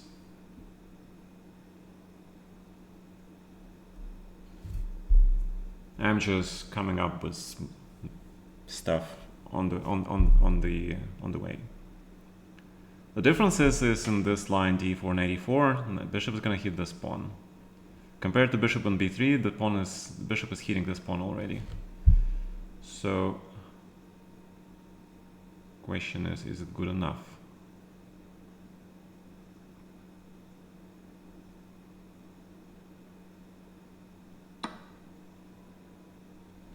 So if I take this, and we're gonna play, because see, compared to the open Spanish, I want to hold tempo. The bishop was on b3, it goes to c2. So I think I want to hold tempo. I'm pretty sure this is good for me. The pawn is on h3, and his bishop is not even on e6.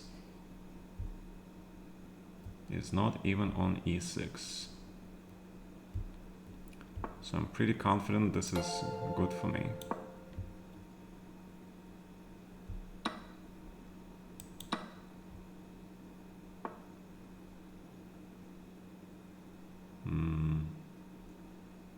Just knight c3 probably, yeah.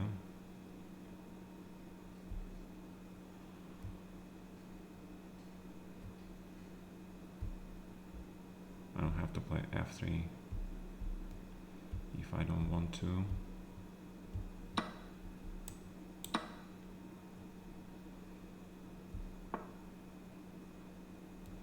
And this is very interesting.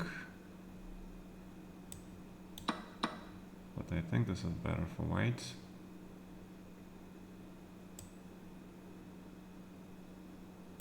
Maybe queen g4 first.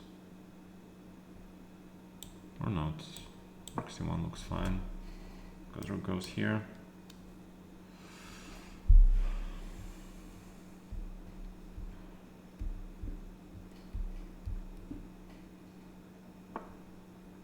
I managed to get absolutely everything out of this opening.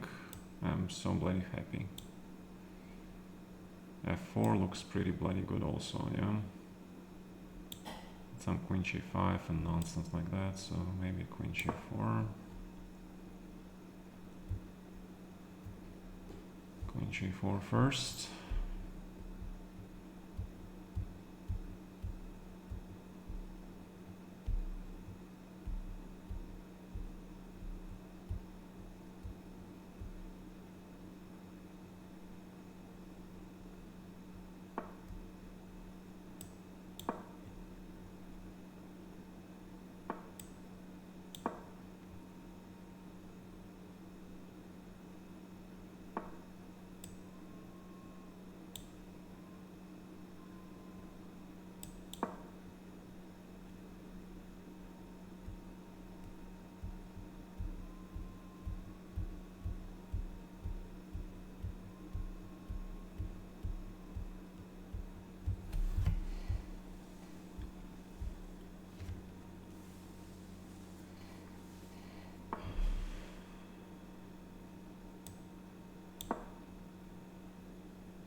Alright, clean, very clean.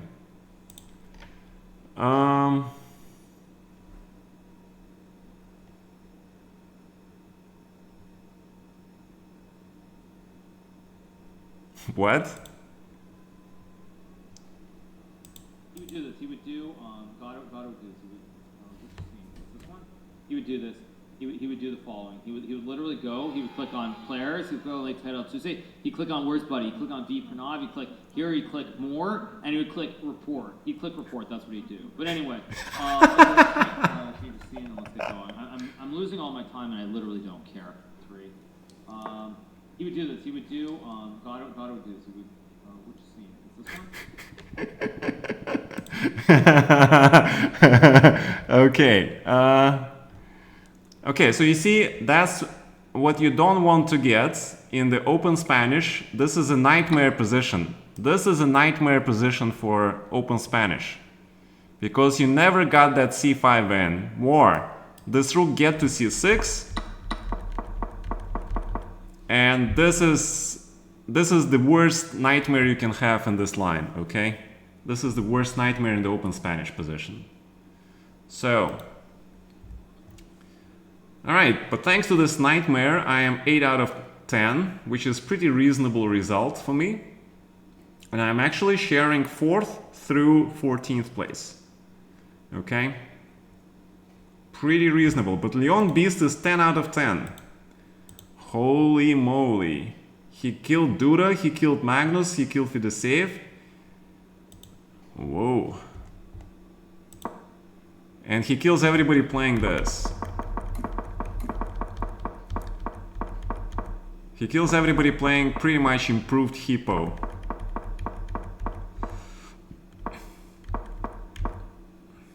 Not even b6. You know, I would play b6, knight b7, knight c5. Will be very happy with my position.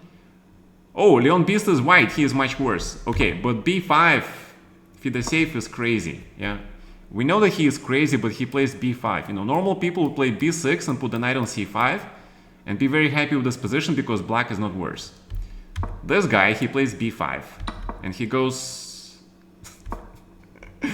and he goes like this, and now he's worse because this pawn is weak and this knight is not that great. And he's okay, he's still okay, but white is now positionally doing really well. Wait, but okay. Knight c4, take, take, take. Black is still okay.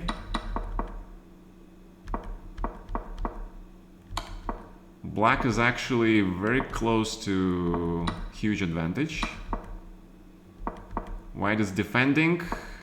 Oh, he missed rook b7, rook h7. Wow, okay. Now that would be very brutal. You guys see it. After rook b7, Leon Beast can resign, okay? Because best line is to lose the queen, okay? So Leon Beast is very lucky in this tournament, actually. Quite a few games. He's quite lucky.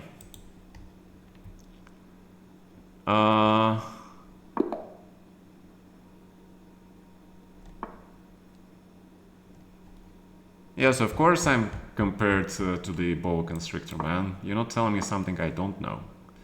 Now tell me something that I don't know.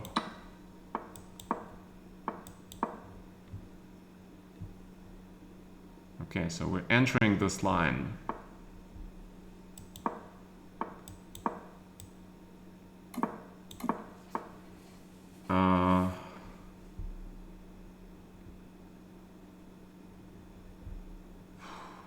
Wait, did I make a mistake? Shit, I think I made a mistake somewhere. Oh,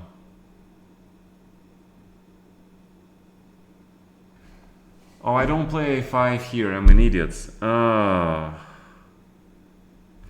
That's what happens when you talk too much, okay? You shouldn't talk and play, man.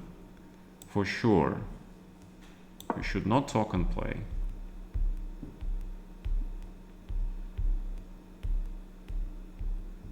I mean, white is still okay. Because I have this move. I have this stupendous move, which which allows me to equalize.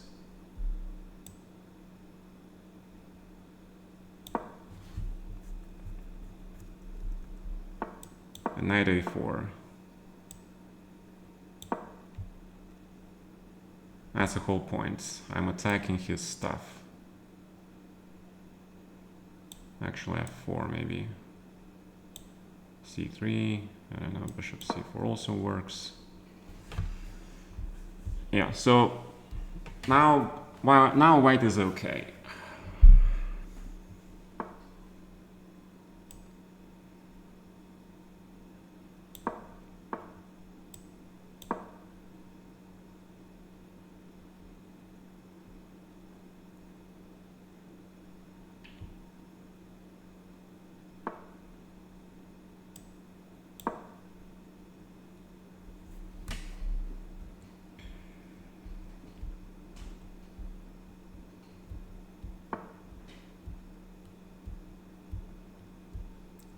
So what does he want?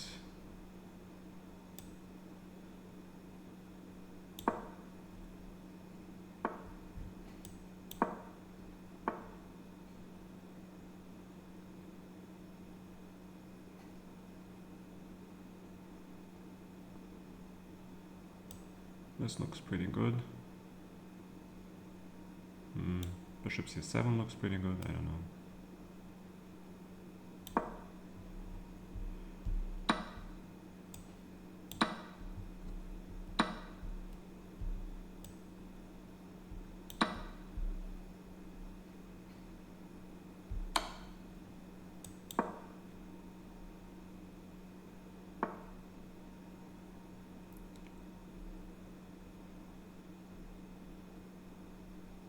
Can probably just take it.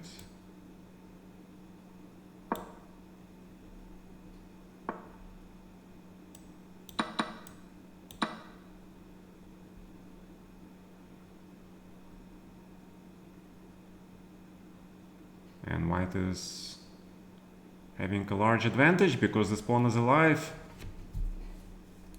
This pawn is alive and kicking. Major ass.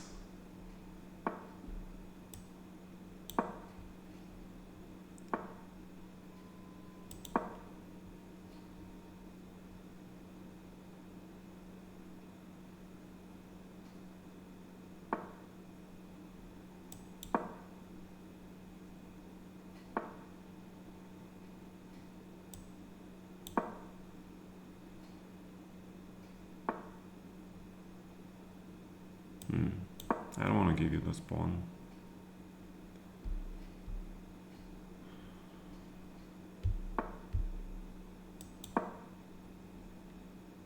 Ah, you prepared rook f6. Okay, I see. Or this.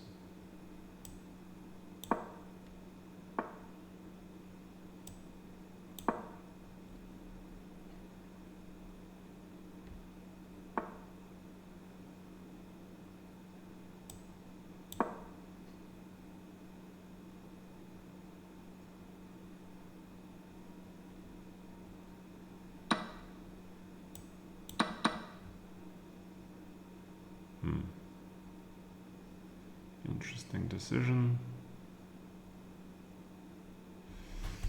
Probably correct. Because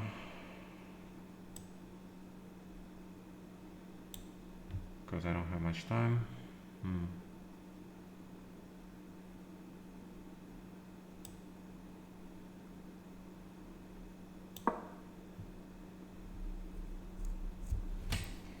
Okay, let's do active spielen.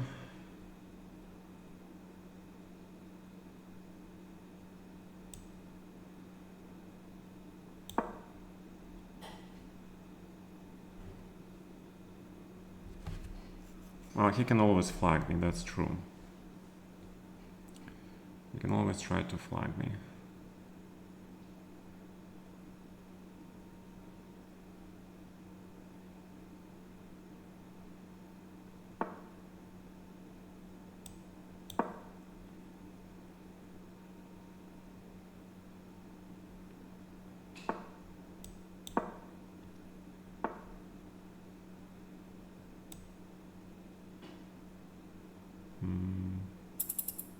Can I play for a win here? I don't know.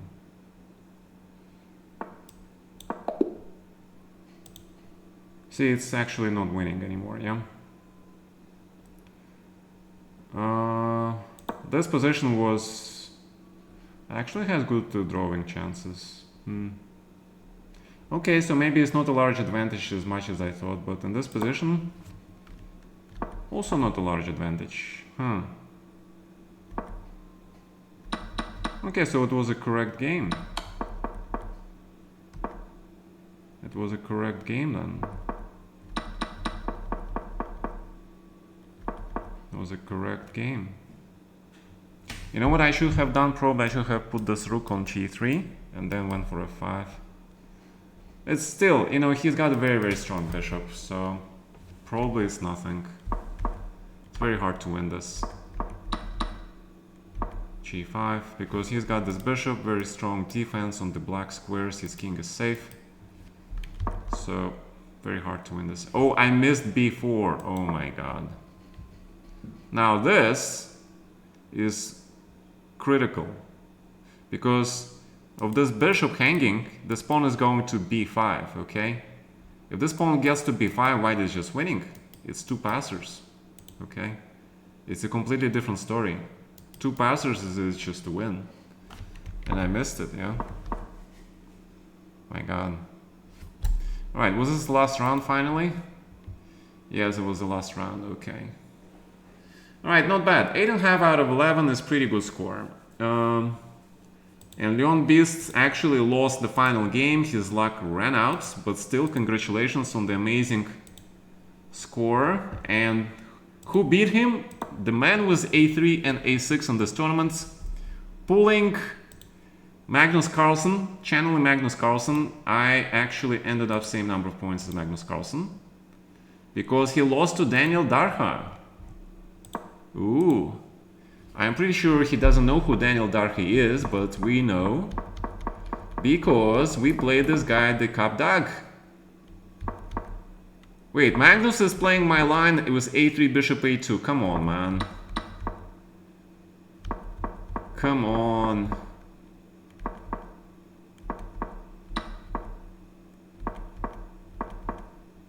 And he had actually good position, but then what happened?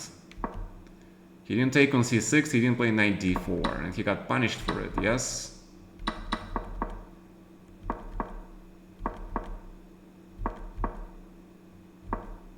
Yeah, rook a5, hello? Active rook? Rook f3, what? What? Okay, but it's very hard to see this, yeah? Take, take, take. And you have to see this move. And queen e7. Threatening rook a7 and queen e6 check. But rook a7 is the biggest threat. And rook a7 is it, yeah? Is it? Wow. Oh my god, bishop f1. Holy fuck. Oh my god. What the fuck is this? Modern chess, guys. Modern chess. By the way, if queen c3 immediately, then... Oh, rook c5. And queen d8. And check. And check. And knight e6. And positional win. Okay, this is beyond human. Okay, because he played rook f3, but of course rook b2, which is very bad position, yeah? According to the computer, still defensible, but not like this. This defense is no good. Knight e2 had to be played, with the idea of rook takes e3. He missed queen f4, and after you miss queen f4, you can resign. Because this is not winnable. So I wanted to check this game with Naka playing a3 and winning.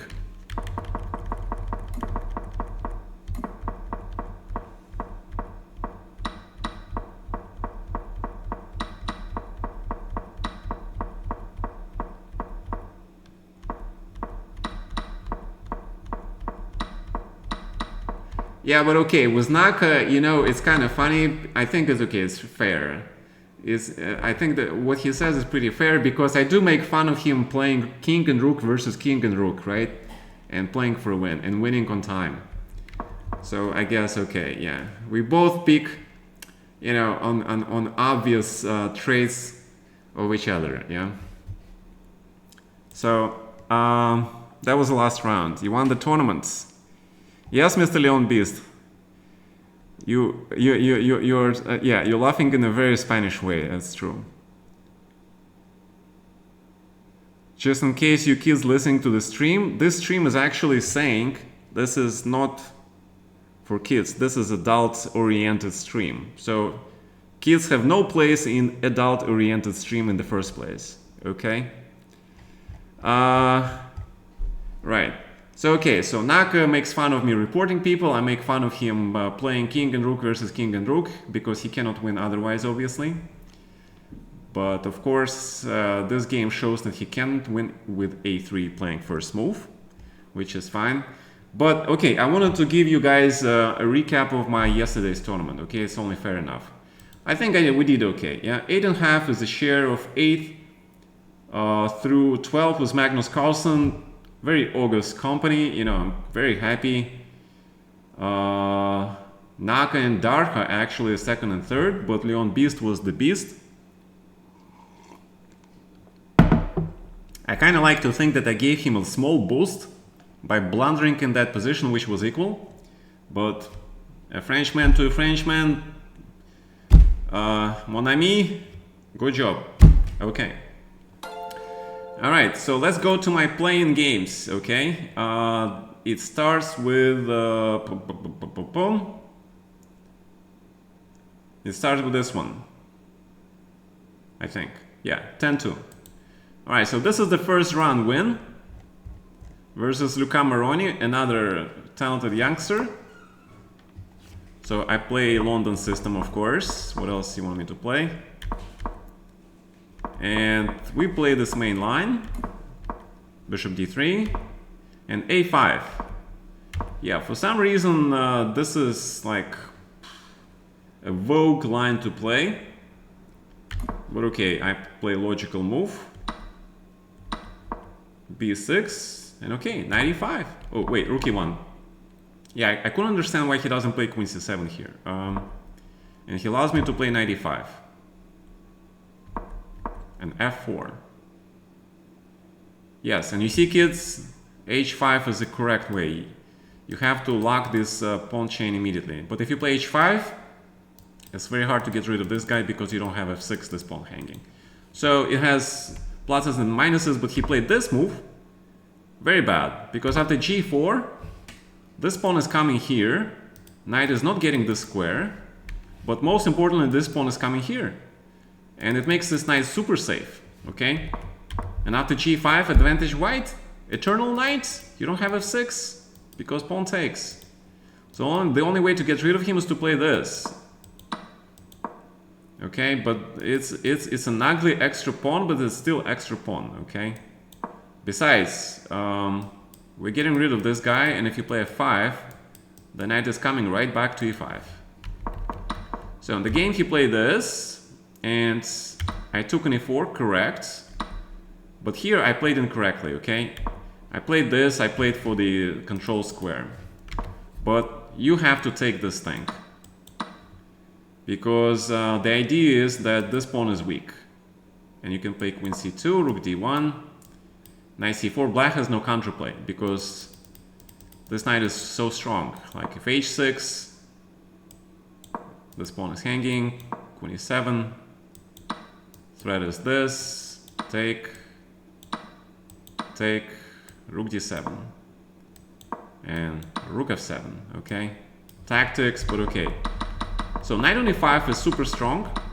I played knight g4, and my idea was to play knight c4. And again, take first, knight c4, knight e5 is much better. And I thought at this point my position is almost winning because I'm about to play knight f6, he plays h6. And he plays h6, and I realize I don't have much, because my plan was to play this originally, okay? But he takes, play rook h8, And my king is not safe, actually. He plays rook h4, queen h8, bishop a6. And these knights look good, but they don't do anything. Okay? So after thinking, I said, okay, fuck it. Safe play first. Take, take. Queen g4 prevents f6. Very important. But you have to see this, that if he plays rook c2, you play this and you play rook c3. And you don't care about these pawns because your idea is to play rook c7.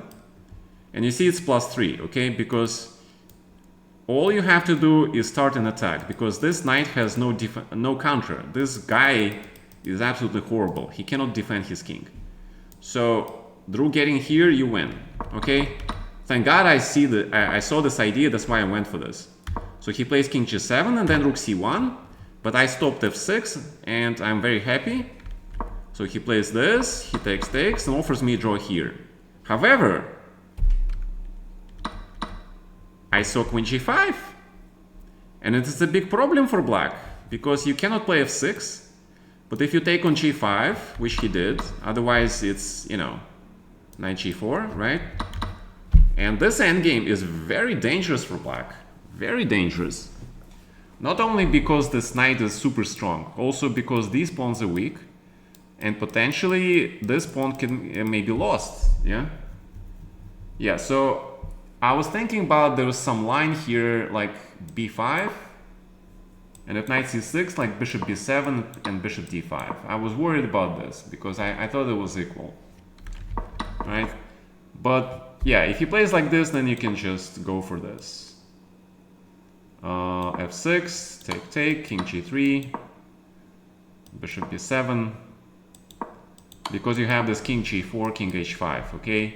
And still, it's winning, okay? So he plays this, I play this, take the pawn, and we play the structure, and apparently it's no longer winning. But in the blitz game, it's very hard to play this for black. e4, check.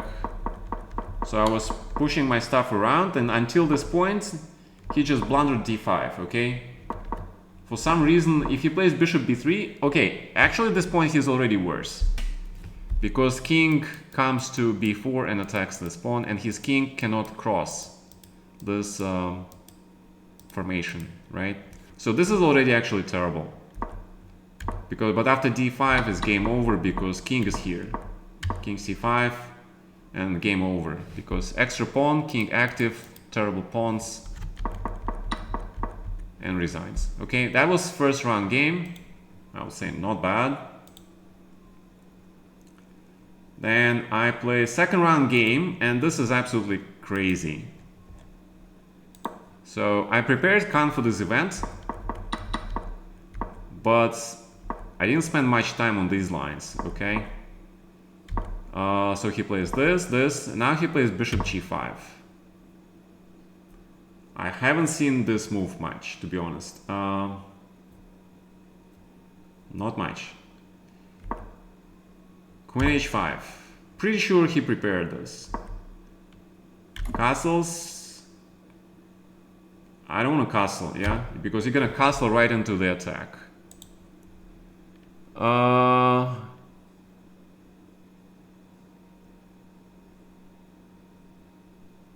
No, that's a different beast, man, guys. Come on.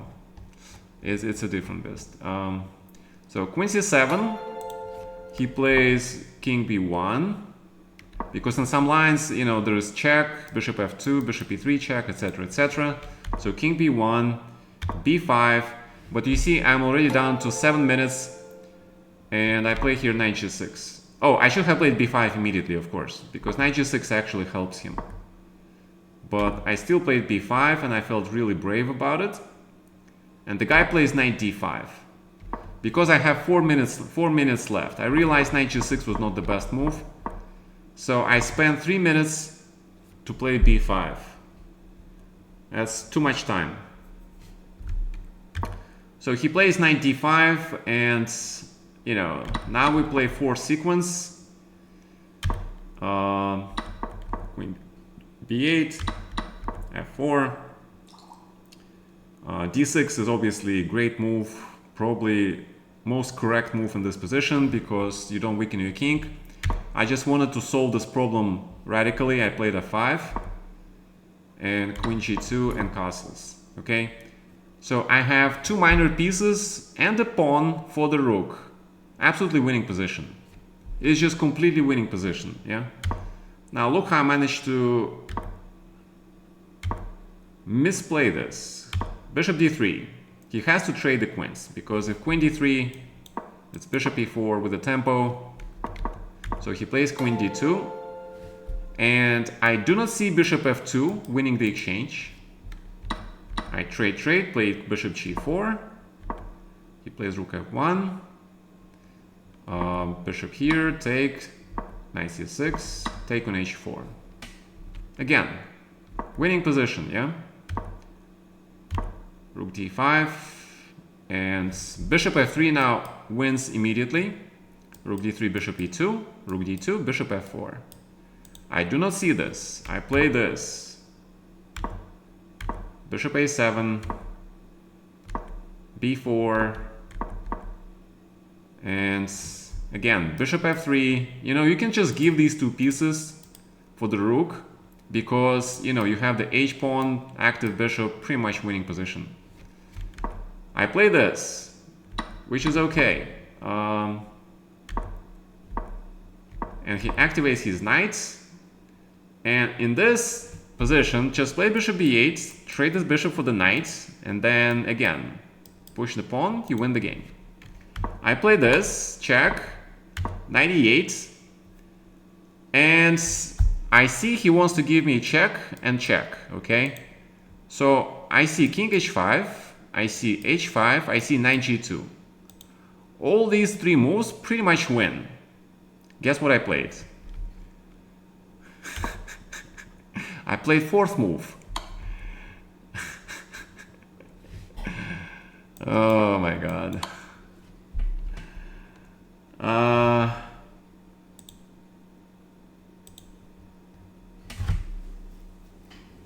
Norditsky challenged me for some blitz games. No thank you, Dania. I am extremely tired.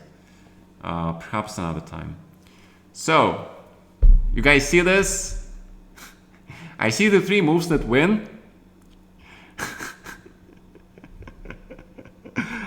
Oh my god. But this was a critical second round game. If I win this game, I'm +2. And I'm like chilling, you know? And this is his only threat in the entire game. This is like his only threat in the entire game. And I'm like, you know, even bishop d4 wins here. Yeah, it's crazy. So after this game, you can understand what I was feeling, right? I was like, what the hell is wrong with me? You know, usually I don't blunder mates. So I'm thinking about this game, I play next game, and my mind is in the previous game, and see what happens when you're not focused. London system, bishop e7. We all know that h3 is the best move, and then bishop d6, and etc, etc. I play knight e5, and the guy plays knight d7. Obviously, you take on d7 and bail with the slightly better position, okay? You take on d7, bishop d3. This is a little bit better for white, okay? Slightly better pieces, nothing special, okay, but close to equal. I'm playing for a win. I played this move. I think personally he takes with the wrong knight, but okay. Is okay. Queen g4, g6. And yes, queen g3 I should have played, but I played this. And c4 is correct. And now this is the game that I had against Karakin, okay? And in the Karakin game, I played correctly. I played this, and castle, and then if knight e4, you play queen h2, and then you get rid of this guy. Knight d4, f3, etc, etc, okay? Like something like this. And it's a little bit better for white, okay? Unfortunately for me, I remembered that game, but I could not remember the sequence of moves. So I played this immediately. And I played f3, but this is very bad. Because he went for this right when I was at my weakest, okay? Queen f2, bishop d7. And to my horror, I realized I'm not developed and I can't castle. And yes, normally you play queen c2 here, which was my original idea, and then bishop e2, king f2, you know, white still survives, okay? But then I saw this idea. How about I play this and b3? And if he takes, knight c3, you know, bishop b5, okay, not bad. Unfortunately for me, he can take on c3 immediately. And at this point I was like, okay, I blundered. So after calculating, I came up with a sequence which I thought was pretty interesting. Take on c4, and if bishop b4, then I have queen b2, okay? However, the guy plays queen a5, the first line move. And unfortunately for me, knight b3 runs into queen b4, and there are two threats. So I play queen d2, bishop b4, and I play knight c2. Yeah, and I play this, and I miscalculate again. I should have played knight c2, obviously. But take on c1, but this is still a very bad position. This is still pretty lost. So yeah, but I was amazed at the way he saw everything. He took with the queen. You know, bishop takes looks normal. But then take knight e2, and I survive. Oh, actually knight b3. More or less I survive. Right, but he takes with the queen, and despite knight c2, and I thought after knight c2 I'm fine, but he finds the first line move knight e4, and I am lost. I mean, this guy was a monster in tactics. I actually do remember reporting him. Because this guy is like 2500, but this part of the game he plays first line moves, strictly. And he has this very important tempo, and he grabs the pawn. So extra exchange, extra pawn, and knight escapes to d3 and he wins. So there is no points. So that was a game number, that was my second loss in a row. So after this game, I thought, okay, how much worse can things get? Guess again. This is my third loss in a row. I play against Bassam. I'll play normal. But because I lost 2 games in a row and, you know, I feel like I have to do something, I decided to play very aggressive. Instead of playing normal BS like I usually play, you know, my normal BS is bishop g4, knight g7, bishop f3, e6. You know, slow positional game, slightly better for white, but mostly draw. But in this game I went for a4, and he just caught me in this very, very correct mood for him, because yeah, I was like, damn. So I went into the endgame thinking endgame is my safe place, but guess again. Very strong move. Fixes my pawn on the light square. Knight d7, knight d2, developing. Knight on c3 cannot be played. The computer suggests taking on d2, h6, c5, but maybe, but it is very super scary. At this point, I didn't trust my calculation already. I played this, but he finds knight d4. So he trades this knight, takes away the square. I find the rook d8 because I want to activate my rook at the cost of this pawn, but he controls it. Bishop b3, and he finds b5, perfect move. Attacking pawn chain, attacking this pawn.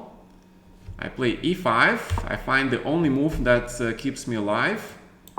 So if rook d6, you can take, and the whole point is that there is b4, okay?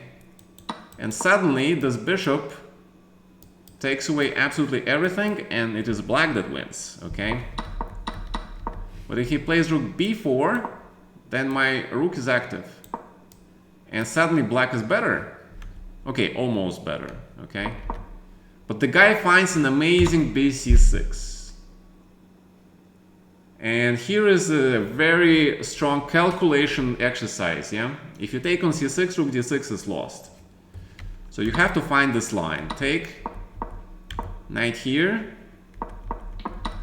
knight, and I played knight c7, but king f6 immediately is way stronger because you win a tempo. Because now he plays knight d7, I have to spend time for this. And this is a draw, okay? And I saw this move, I wanted to play king d6 to take away the square, so I can play knight b5, and this is equal. Equal position. Instead I play this. And he finds knight c5, and I'm like, shit, man. And it's a big problem, because king c1. And what do you do here? Okay. What do you do here? The computer makes a draw, but it's far from easy. It is far from easy. I couldn't find the draw here. I thought it should be a draw, but I couldn't find it. I suspect maybe it was something like this, but it's very unpleasant, yeah. Yeah, king c5, knight a7, and then you play 4 versus 3, okay. But after knight a7, you don't actually threaten to take this pawn, yeah. So you can play like this, but king a5, now you can take it. Yeah, so this was the correct way to draw this. I played this and king knight e5, but after king b4, I misplayed it again. Yes, g5 had to be played immediately. It's very hard to find this move, to be honest. You know why this is strong? Is because the idea is that you play d3 and you're attacking this pawn and he doesn't have f4 anymore, okay? So this is the draw. Because you have check, there is a fork, and it's a draw. And again, I was down to 1 minute. I was very nervous. I played this immediately, king b5, f4, and as you can see, this is almost lost. Almost lost. Yeah, you need to play this. But I think, yeah, this is actually lost, okay? So, yeah, so you see the difference, right? He can play f4 and fix your pawns on the light squares, and your knight is cut off completely. Completely cut off.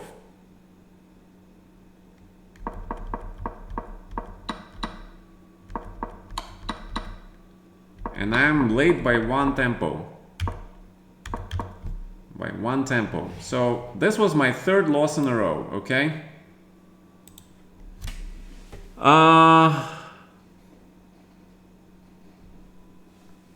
Yeah, so that was my 3rd loss in a row. I'm -2.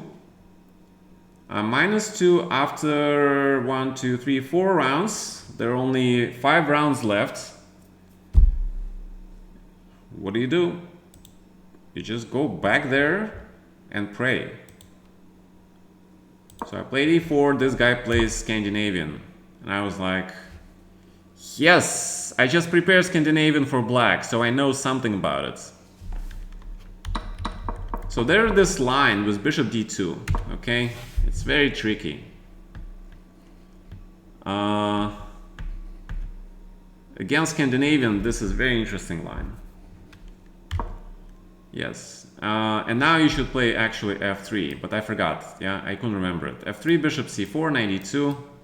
When I played bishop e2, I figured, you know, what's the problem with this move? Especially, you know, it helps me develop pieces, now knight f3, long castle, etc, etc. But I forgot about knight c6. But I think it's still a little bit better for white, okay? I think it's still a little bit better. Because after this sequence you have d5, advantage. But if he takes with the pawn, it's double pawns, okay? It's double pawns, it's almost nothing. It's a little bit better. But he played this, and castles. He cannot take on d4, queen b5, check, knight c6, and now d5. And queen c4. And the threat is bishop e3, so he has no time for castling. And that means, you know, white is better. So he plays c5, first line. I play knight f3. And now he missed queen b5, which probably would have ended the game in a draw. Okay? He took on f3, because if I take castles, and he missed completely this intermediate check. And I guess he was upset, he played this, and after bishop a5 he resigned. So that was a very helpful win for me. It got me back to -1. And I'm -1, 4 games to go. Next game I play against this guy. I also play Khan, but he plays this very solid way. He plays queen d3, and there is nothing you can do. The only way to play for a win if you play d6 and knight d7. I was not ready for that. I play d5. He trades everything. And despite my best efforts to confuse him, he plays best moves pretty much. And the game is just equal. You see it, right? Bishop d1. And, you know, draw game. 3 games left. I'm -1. What to do? What are you gonna do? So I play Arian Tari, I play whites. Very unlucky pairing for me because he is a theoretical guy. He got a little bit unlucky in this tournament. But I'll show you what happens when you try to win too hard. d5, I don't know this move. I guess this is theory, but this is very strange theory.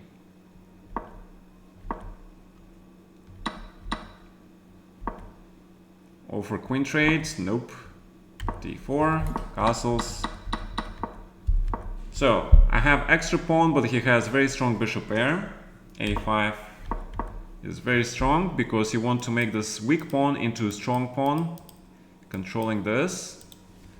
Probably I should have played knight d2 anyway, but I wanted to fix this, but it was not a great idea. Luckily for me, I found this idea, okay?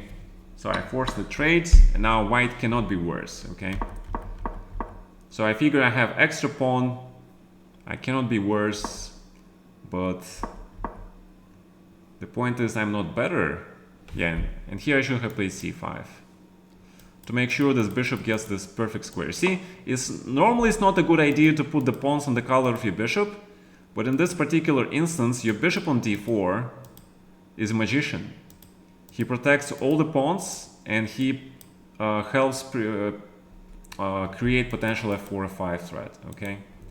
So that's what I should have played. I played this and I thought I'll take over the line. But he just went rook e8. And rook d7 should have been played. I thought about it, but I did not see f5 here, to be honest. I did not see this move. And after this move I was very sad because I realized that this endgame is not better for me at all. So we play. You know, I'm hoping for h4, h5. King g2 runs into potential bishop b8, rook e3, but I guess I should have played it anyway. And then rook d7. Yeah, I should have played this because the idea is to play h4, h5, rook d8, rook a8, create some mating threats.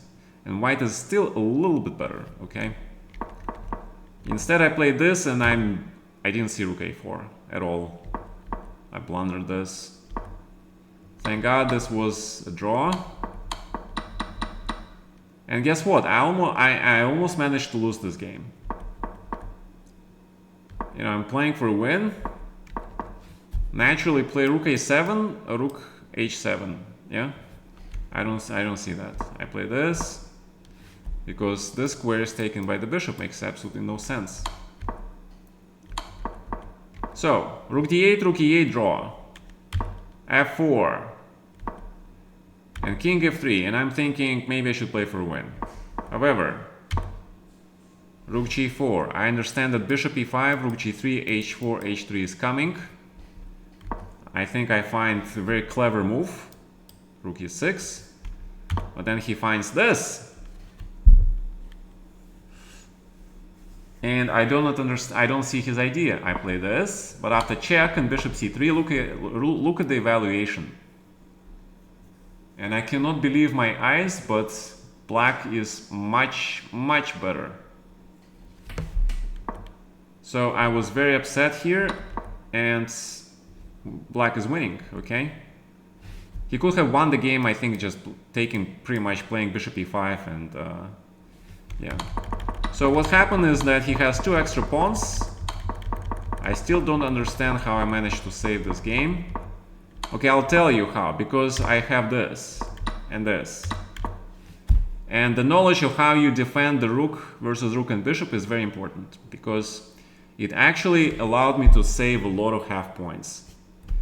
I actually had a lot of games where I played rook versus rook and bishop, and also rook and bishop versus rook.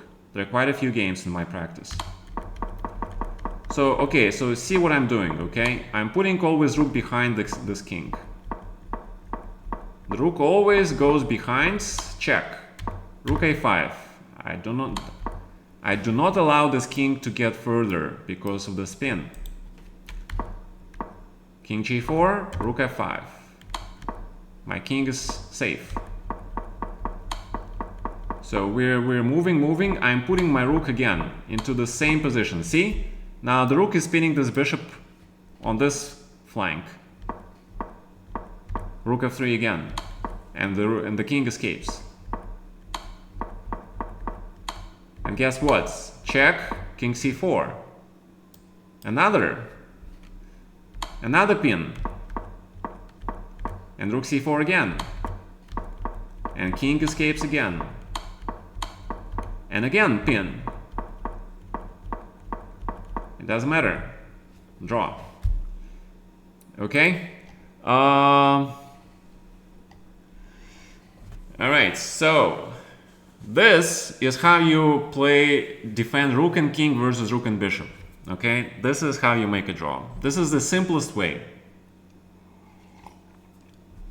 If you get your king to the last, if you get something like this, all right, just an example, yeah? If you get something like this, it's already a big problem. This is just lost, okay? So don't get these positions. Don't allow that king to get so close. All right, so I have 3 more games to go.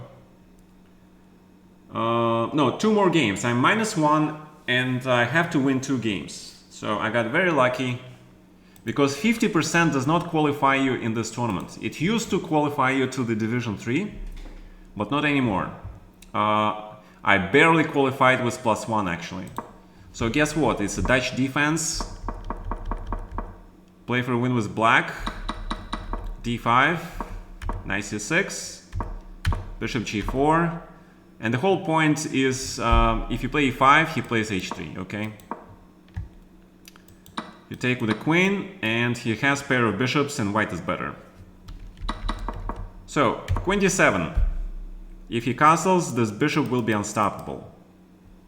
So he plays this, but now he cannot castle because this pawn is hanging. So here I expected bishop f4, you know, slow grind game. But again, he can't castle, and he cannot really castle here. It's also very dangerous. But he plays here, and he plays f4. Okay, castle. Bishop f5. And now he plays knight e5. Yeah, so, okay. The computer says queen e6, but I don't trust this move. I just take this and play h5. Because if he's gonna try to castle queenside with this bishop here, it's knight a5, queen b5. You know, c5, b6, c5, it's like a lot of problems, yeah. And he plays this absolutely weird move. I got so lucky he plays like this, because check and bishop e4. Immediately you snatch the chance to eliminate one pair of bishops. Plus, his other bishop is locked into the terrible pawn structure, pawns on the color. His king is not developed yet, so I fully expected here queen e2, trade, you know, knight d8, knight on e6, you know, queen a4, I don't know, long positional game, pretty equal, but he takes. And I'm like, thank God for this chance, okay? And we got a raid. We got a raid from Dania. 1950 people came over. Guys, I'm going over my play-in games, okay? Dania, I'm sorry I couldn't play a match with you. I'm just dead. I don't see anything. I'm blundering everything. And I'm doing a recap of my play-in stuff. Maybe some other day, okay? Mr. FB3I, I missed your subscription for 26 months. Mr. Uruswith, thank you for your donation earlier. Thank you so much, sir. Alright, so he takes on e4. I am so happy because my rook gets this amazing square on f3, and I'm like, this was a gift from God, you know? Queen f5, rook here, and g5 and g4. Perfect! Look at this rook. And you know, and be very happy. Thank you, Dania. Thank you for the raid, man. Will I be following World Cup? I don't know, man. Probably. Alright, and now he takes. Rook h8, of course, and e6, and the knight is coming here to d5. I play e3. Apparently not the greatest move, but not the worst. And he resigns here. He just resigns because, you know, there's queen b1, rook f2 coming. So you see what happens when you allow your opponent to have this rook on f3. So after this game, I was 50%. And I was looking at the tournament situation and I saw that 50% is not good enough. And I need to win one more game. So I play against this guy.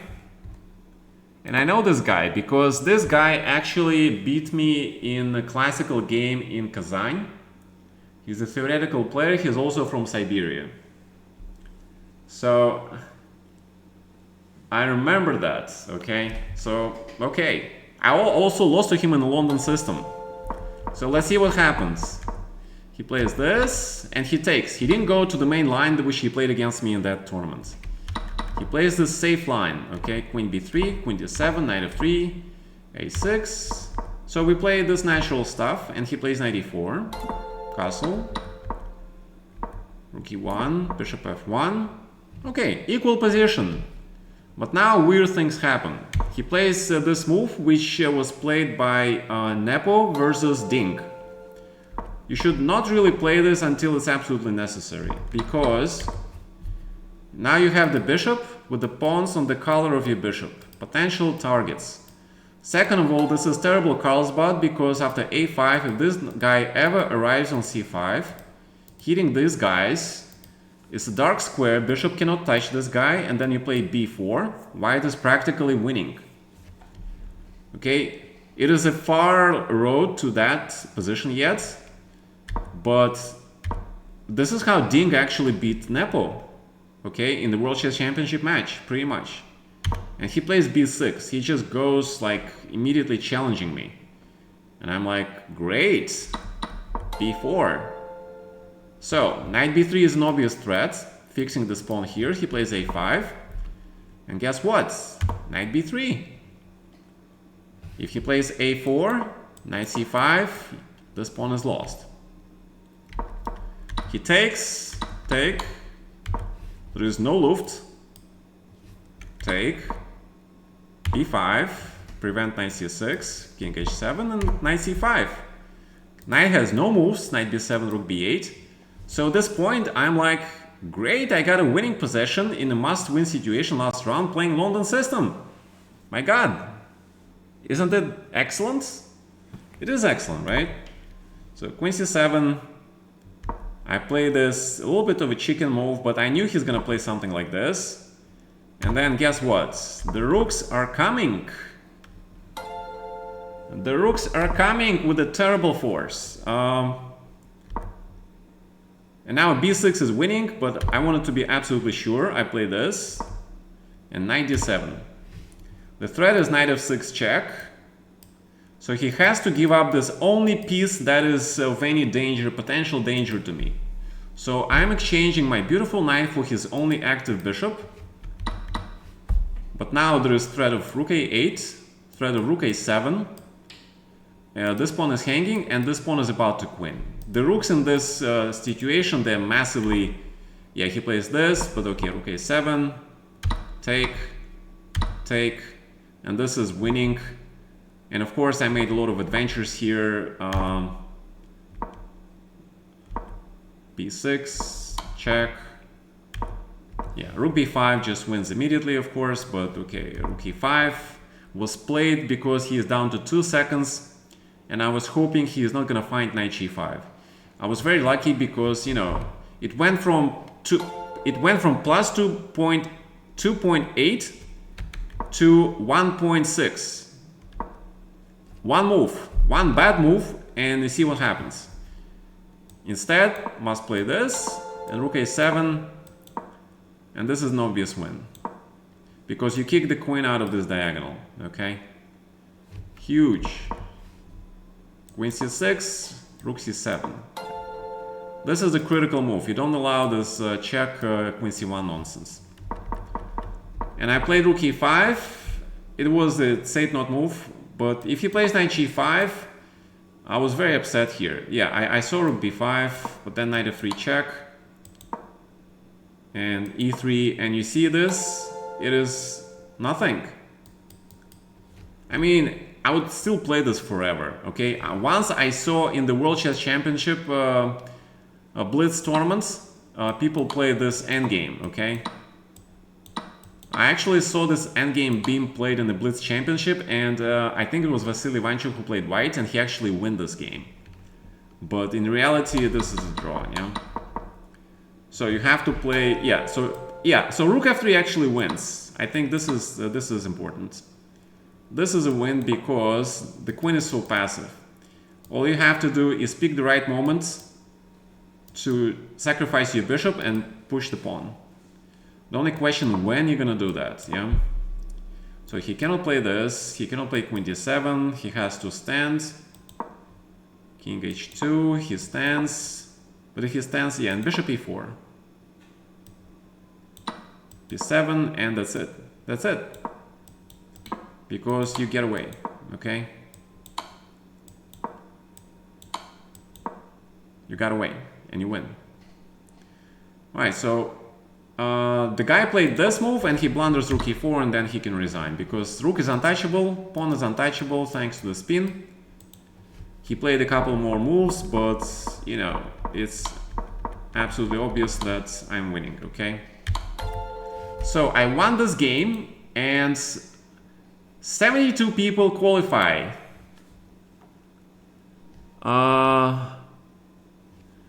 So 72 people qualify from the Swiss system. Guess which place I took with my +1. +1 is an incredible score in such an event. Incredible score. +1, which is an incredible score in this event, was only good enough for place number 71. And about at this point, the DDoS attack happened. There was some still games in progress, DDoS attack happened, and the website went crashing down last night, okay? And I was mad because I didn't know would I make it to 72 or not, because I was 71st, and there was a few games left. And then this crash went, and they first asked us to wait for 10 minutes, then another 15 minutes, then finally they made us wait another half an hour. And the website came on, but they said that the attacks intensified and there was a big certainty that the website will crash again. Okay? So finally, after about 6 hours of playing in this event, they told us to go home. And the matches will be happening today at 8 o'clock.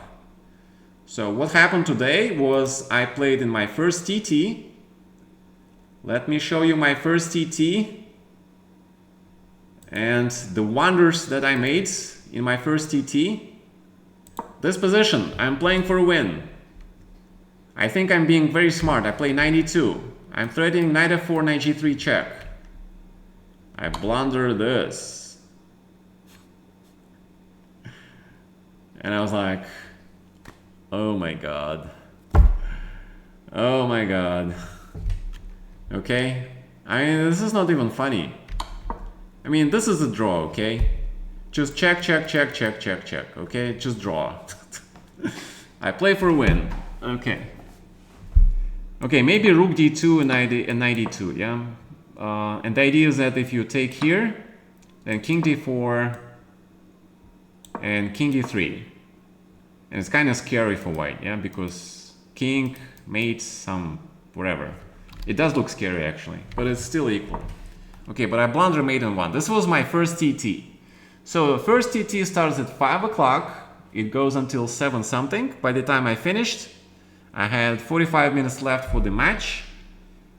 And here is our absolutely titanic match today.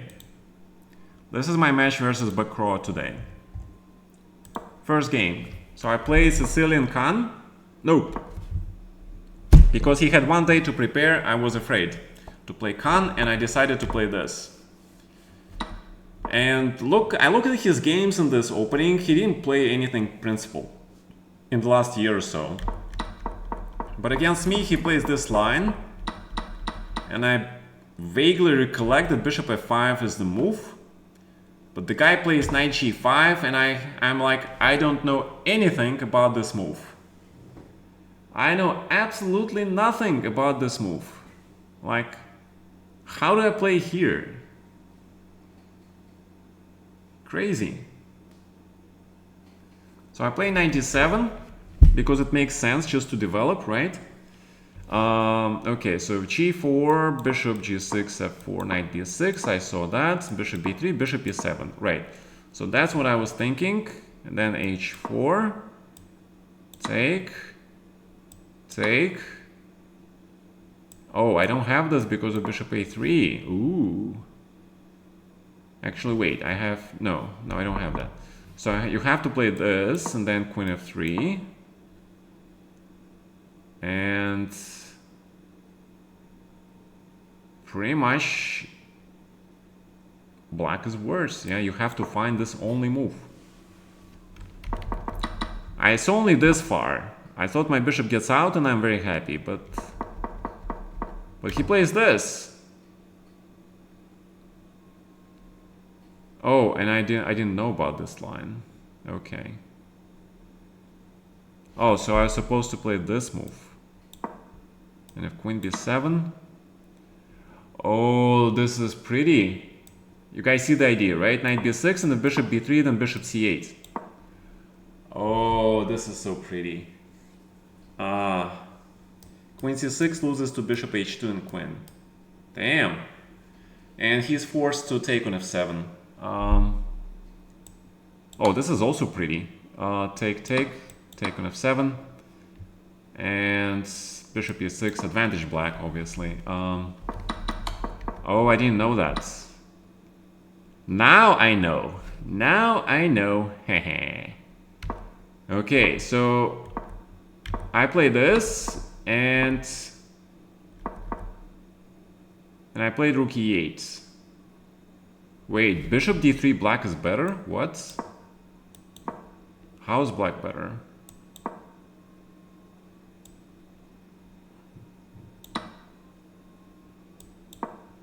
Oh, rook c7. Oh my god. So queen a7, knight c8, bishop b5. Wow. Wow. Man, guys, this is how you can catch somebody, okay? This is amazing. Damn. I saw bishop d3, but I didn't see this. I played rook e8. And I thought it was good enough for a draw. He played this. Rook e4. Apparently queen e7 is better, but... And we went for this forced line. And I almost lost this game.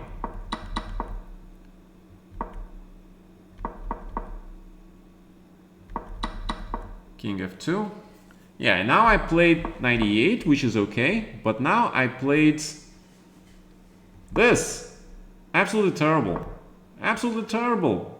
My God. Ridiculous. Pretty much play anything. Knight c7, a4. It's still kind of unpleasant, but you know.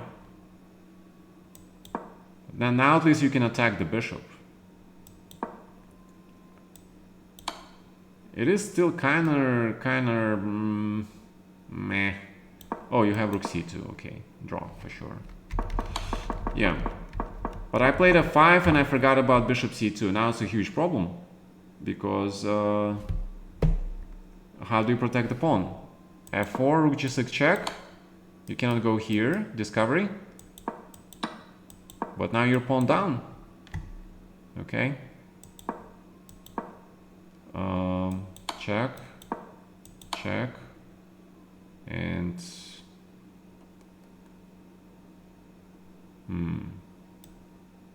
king c1, check, and rook a8. Yeah, just rook a8, and that's it. Extra pawn for white, very close to winning. And I was like, I have 1 minute left. He has 3 minutes advantage. What to do? Rook f7, h5, king f8. And knight goes to this very ugly position, but it does the job. It protects these two pawns. Rook c6, check, king e5, rook d2, so he goes here, check, check, here. And at this point, it's a, you know, he still has an obvious advantage if he played this and king d4. I don't even know if I can make a draw here. King here, and I probably have to do something like this. Yeah, but you see black is lost, yeah? Because this is already lost. So you have to play a5, but this is not a good position to play. Apparently it's still playable, but very ugly. Incredibly ugly. King d6, the only move. Yeah. So I got very lucky in this game. So second game I play is this. And I don't know what to play because frankly I didn't prepare much. So I play this and he plays this. And I'm like, no way, man. If I play bishop g5, it's gonna be bot Vinnik. If I play e3, Miran, I have no idea. I haven't looked in this theory in a decade. So I just play this. But after 94, trades. I realize, you know, black is actually better. Because he has this kingside attack. And I have to be extremely passive here. So we play like this, and I try to prevent f5, f4, try to prevent g5, g4. And at some point he plays this, I play this, and I get very lucky, he plays this. And I immediately seize my chance, I play e4, and it's equal. Actually, I'm a little bit better because these pawns are very vulnerable. So he plays g4. Queen f4, active spielen, indirectly protected pawn, threat queen e5, queen e6, king h2, and he plays queen g6. And now is the only moment where I could have improved. Yeah, I could have played knight c5 here, but I wasn't sure about this position. I'm pretty sure it's still draw. Because, you know, take, king f6, he plays here, king f4, king e7, knight c5, king, okay, this is wrong, king d4. Yeah, but it's a little bit unpleasant for black, yeah, because the king goes to b6. Yeah, this was my only chance, actually. Instead, I played this, f6, and I played back, and he just took, offered me a draw. I thought I was a little bit better, so I played on.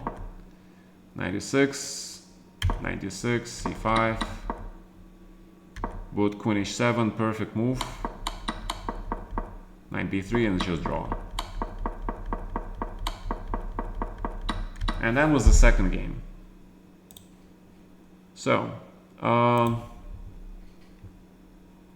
yeah.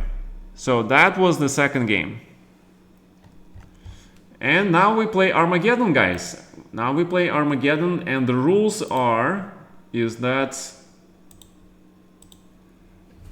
we both have to beat time. How much time? The base time is 10 minutes. No increments at all. No increments. I was very lucky that I didn't play youngster who would just flag me. So no increment, and we had to beat time. The player who beats less time left, he gets to play black. Because I didn't care. I beat 13 minutes.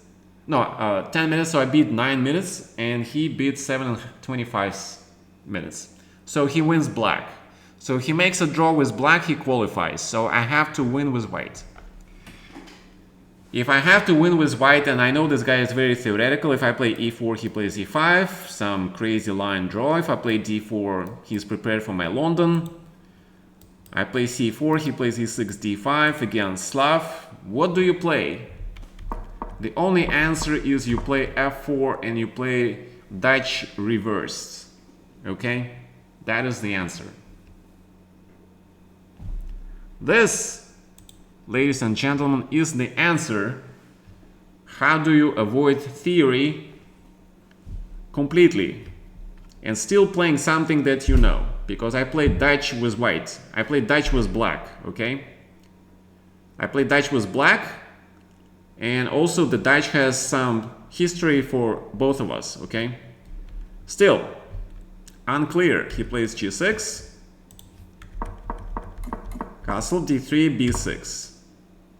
Okay, so he plays bishop b7, knight d7, c5, rook e8, you know, black's fine. So, knight e5 and c4, knight c3 is pretty normal way of playing it. However, at this point I thought, why cannot I play e4 here? Looks normal. And guess what? After 7 moves, 2 old guys, you know, playing Armageddon, no increments, just went at it and decided to slug it out, you know? He took the pawn. I have no choice, I have to play this, okay? And now the fun starts, right? Look at this. Black has checks, queen d4 check, there is bishop a6, knight g5, there's... and time is equal, okay? He plays first line, he takes. But he gives me a check, but he misses here. See, he misses the opportunity to give me check on f2, which would draw the game, because I cannot take this. Because he takes this, check, and rook c1, and black is pretty much winning, okay? Because black is just winning the piece, okay? And I would have to play king g1, he plays knight h3 and just draw. Luckily for me, he takes the queen, I take the rook. He can still do this check. And the idea is if he plays bishop d4, I take, okay?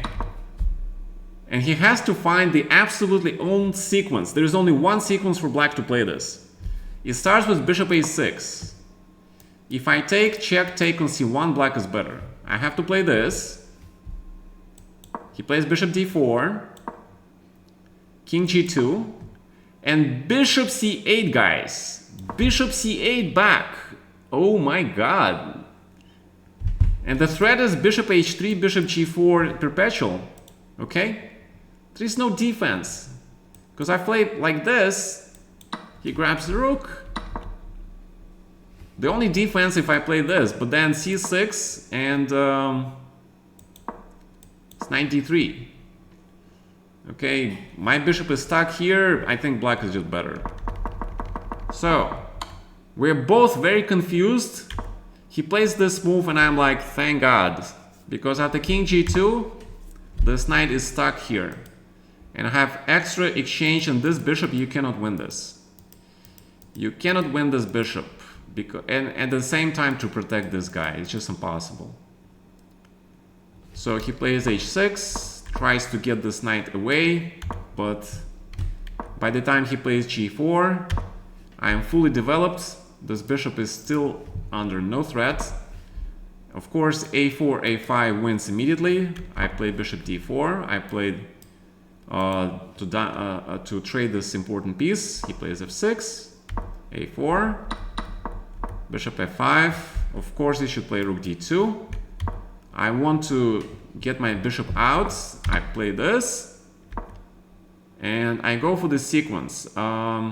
Take, take, take. Because this pawn is right there. He takes, rook d2, rook b2, and here I panic. Because I see bishop e4 and rook d2 threats. What to do? What to do? Instead, I play this and this is terrible. You see the evaluation, it went to 0 and he could have made a draw. Instead, you should just don't care about this threat because the bishop takes care of all these squares and the bishop cannot protect against this pawn roll. Okay? Winning. Absolutely winning for white. Amazing. I missed this. I play king f1. He plays e4 and I play bishop e4 and I think I'm very clever. And we both missed bishop takes c3. I can't really believe that we both missed it. It's so unbelievable actually. And my bishop is hanging, rook is hanging, but most importantly, this rook is also hanging and he's just in time. Okay, and black is... He could have drawn this game. It's so crazy, man.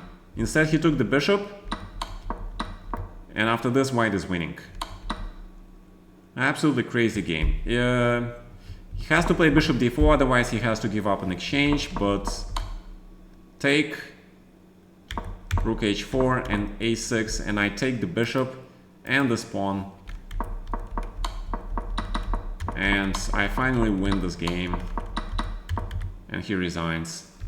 Because I have 1 minute left on the clock, it's more than enough to win this. Wow. This was very, very nerve-wracking game, okay? You know, he had chances, he had two chances. He had the chance with knight f2 check, and the second chance he had in this position with bishop c3 here, yeah? That's more than enough, more than enough. So he missed those chances. I think it's fair that, you know, I won. If you miss those chances, I think it's fair. Okay, so I won the game and I qualify for the knockout in Division 3. And that will happen in about a month, okay? So we are fighting for something. We're gonna compete in 1 month from now. Unbelievable. All right, gentlemen, this is 2 o'clock at night and Division 3, yes. I don't care who I'm paired against. You know, I'm in the Division 3 and I'm guaranteed myself some money. It's not much, it's not as much as in Division 2 or Division... I never got to Division 1. Division 1 are rich people. Division 1 are very rich people. And they're also the best, yeah, the strongest. That's why. I got to Division 2 and it's a huge difference in prizes, very noticeable. And I didn't get that far, by the way. I lost that absolutely crazy match. Sam Sivian, right? I didn't lose the match. I drew the match, but the Armageddon game, yeah, he was too fast. All right, but Division 3 is still something, yeah. It's kind of crazy because Division 1 you have 8 people, Division 2 you have 16 people, and Division 3 you have 32 people. In reality, the difference between Division 2 and Division 3 is non-existent. Division 2 and Division 3 people, they're pretty much the same level people. But, you know, we fight for a very different amount of money. And Division 2 is 4 matches, Division 3 is 2 matches. So it's gonna be absolutely crazy. It's gonna be killer chess. I am a little bit too old for this killer chess stuff, but no choice, okay? You gotta do what you gotta do. Because you don't have any choice, man. All right, guys. I hope you enjoyed this recap. It was crazy 2 days. It was yesterday and today, and I played both title Tuesdays, okay? And I'm not young, you know? I'm 49 years old now. And I played a total of 11 rounds here, 3 rounds match, another 11 rounds blitz, and 9 rounds yesterday. So 12, 11, and 11, 22. I played 34 games in the space of 2 days. It's a little bit too much. Okay. Alright guys, so I'm gonna post all this on the YouTube in case those of you who missed the recap, you can see that the videos, okay? About tomorrow, whether I will play in Arena Kings, maybe. But I don't like those no increment games, okay? But it is possible. Alright guys, I'll see you guys probably tomorrow, okay? For the Arena Kings. Good night.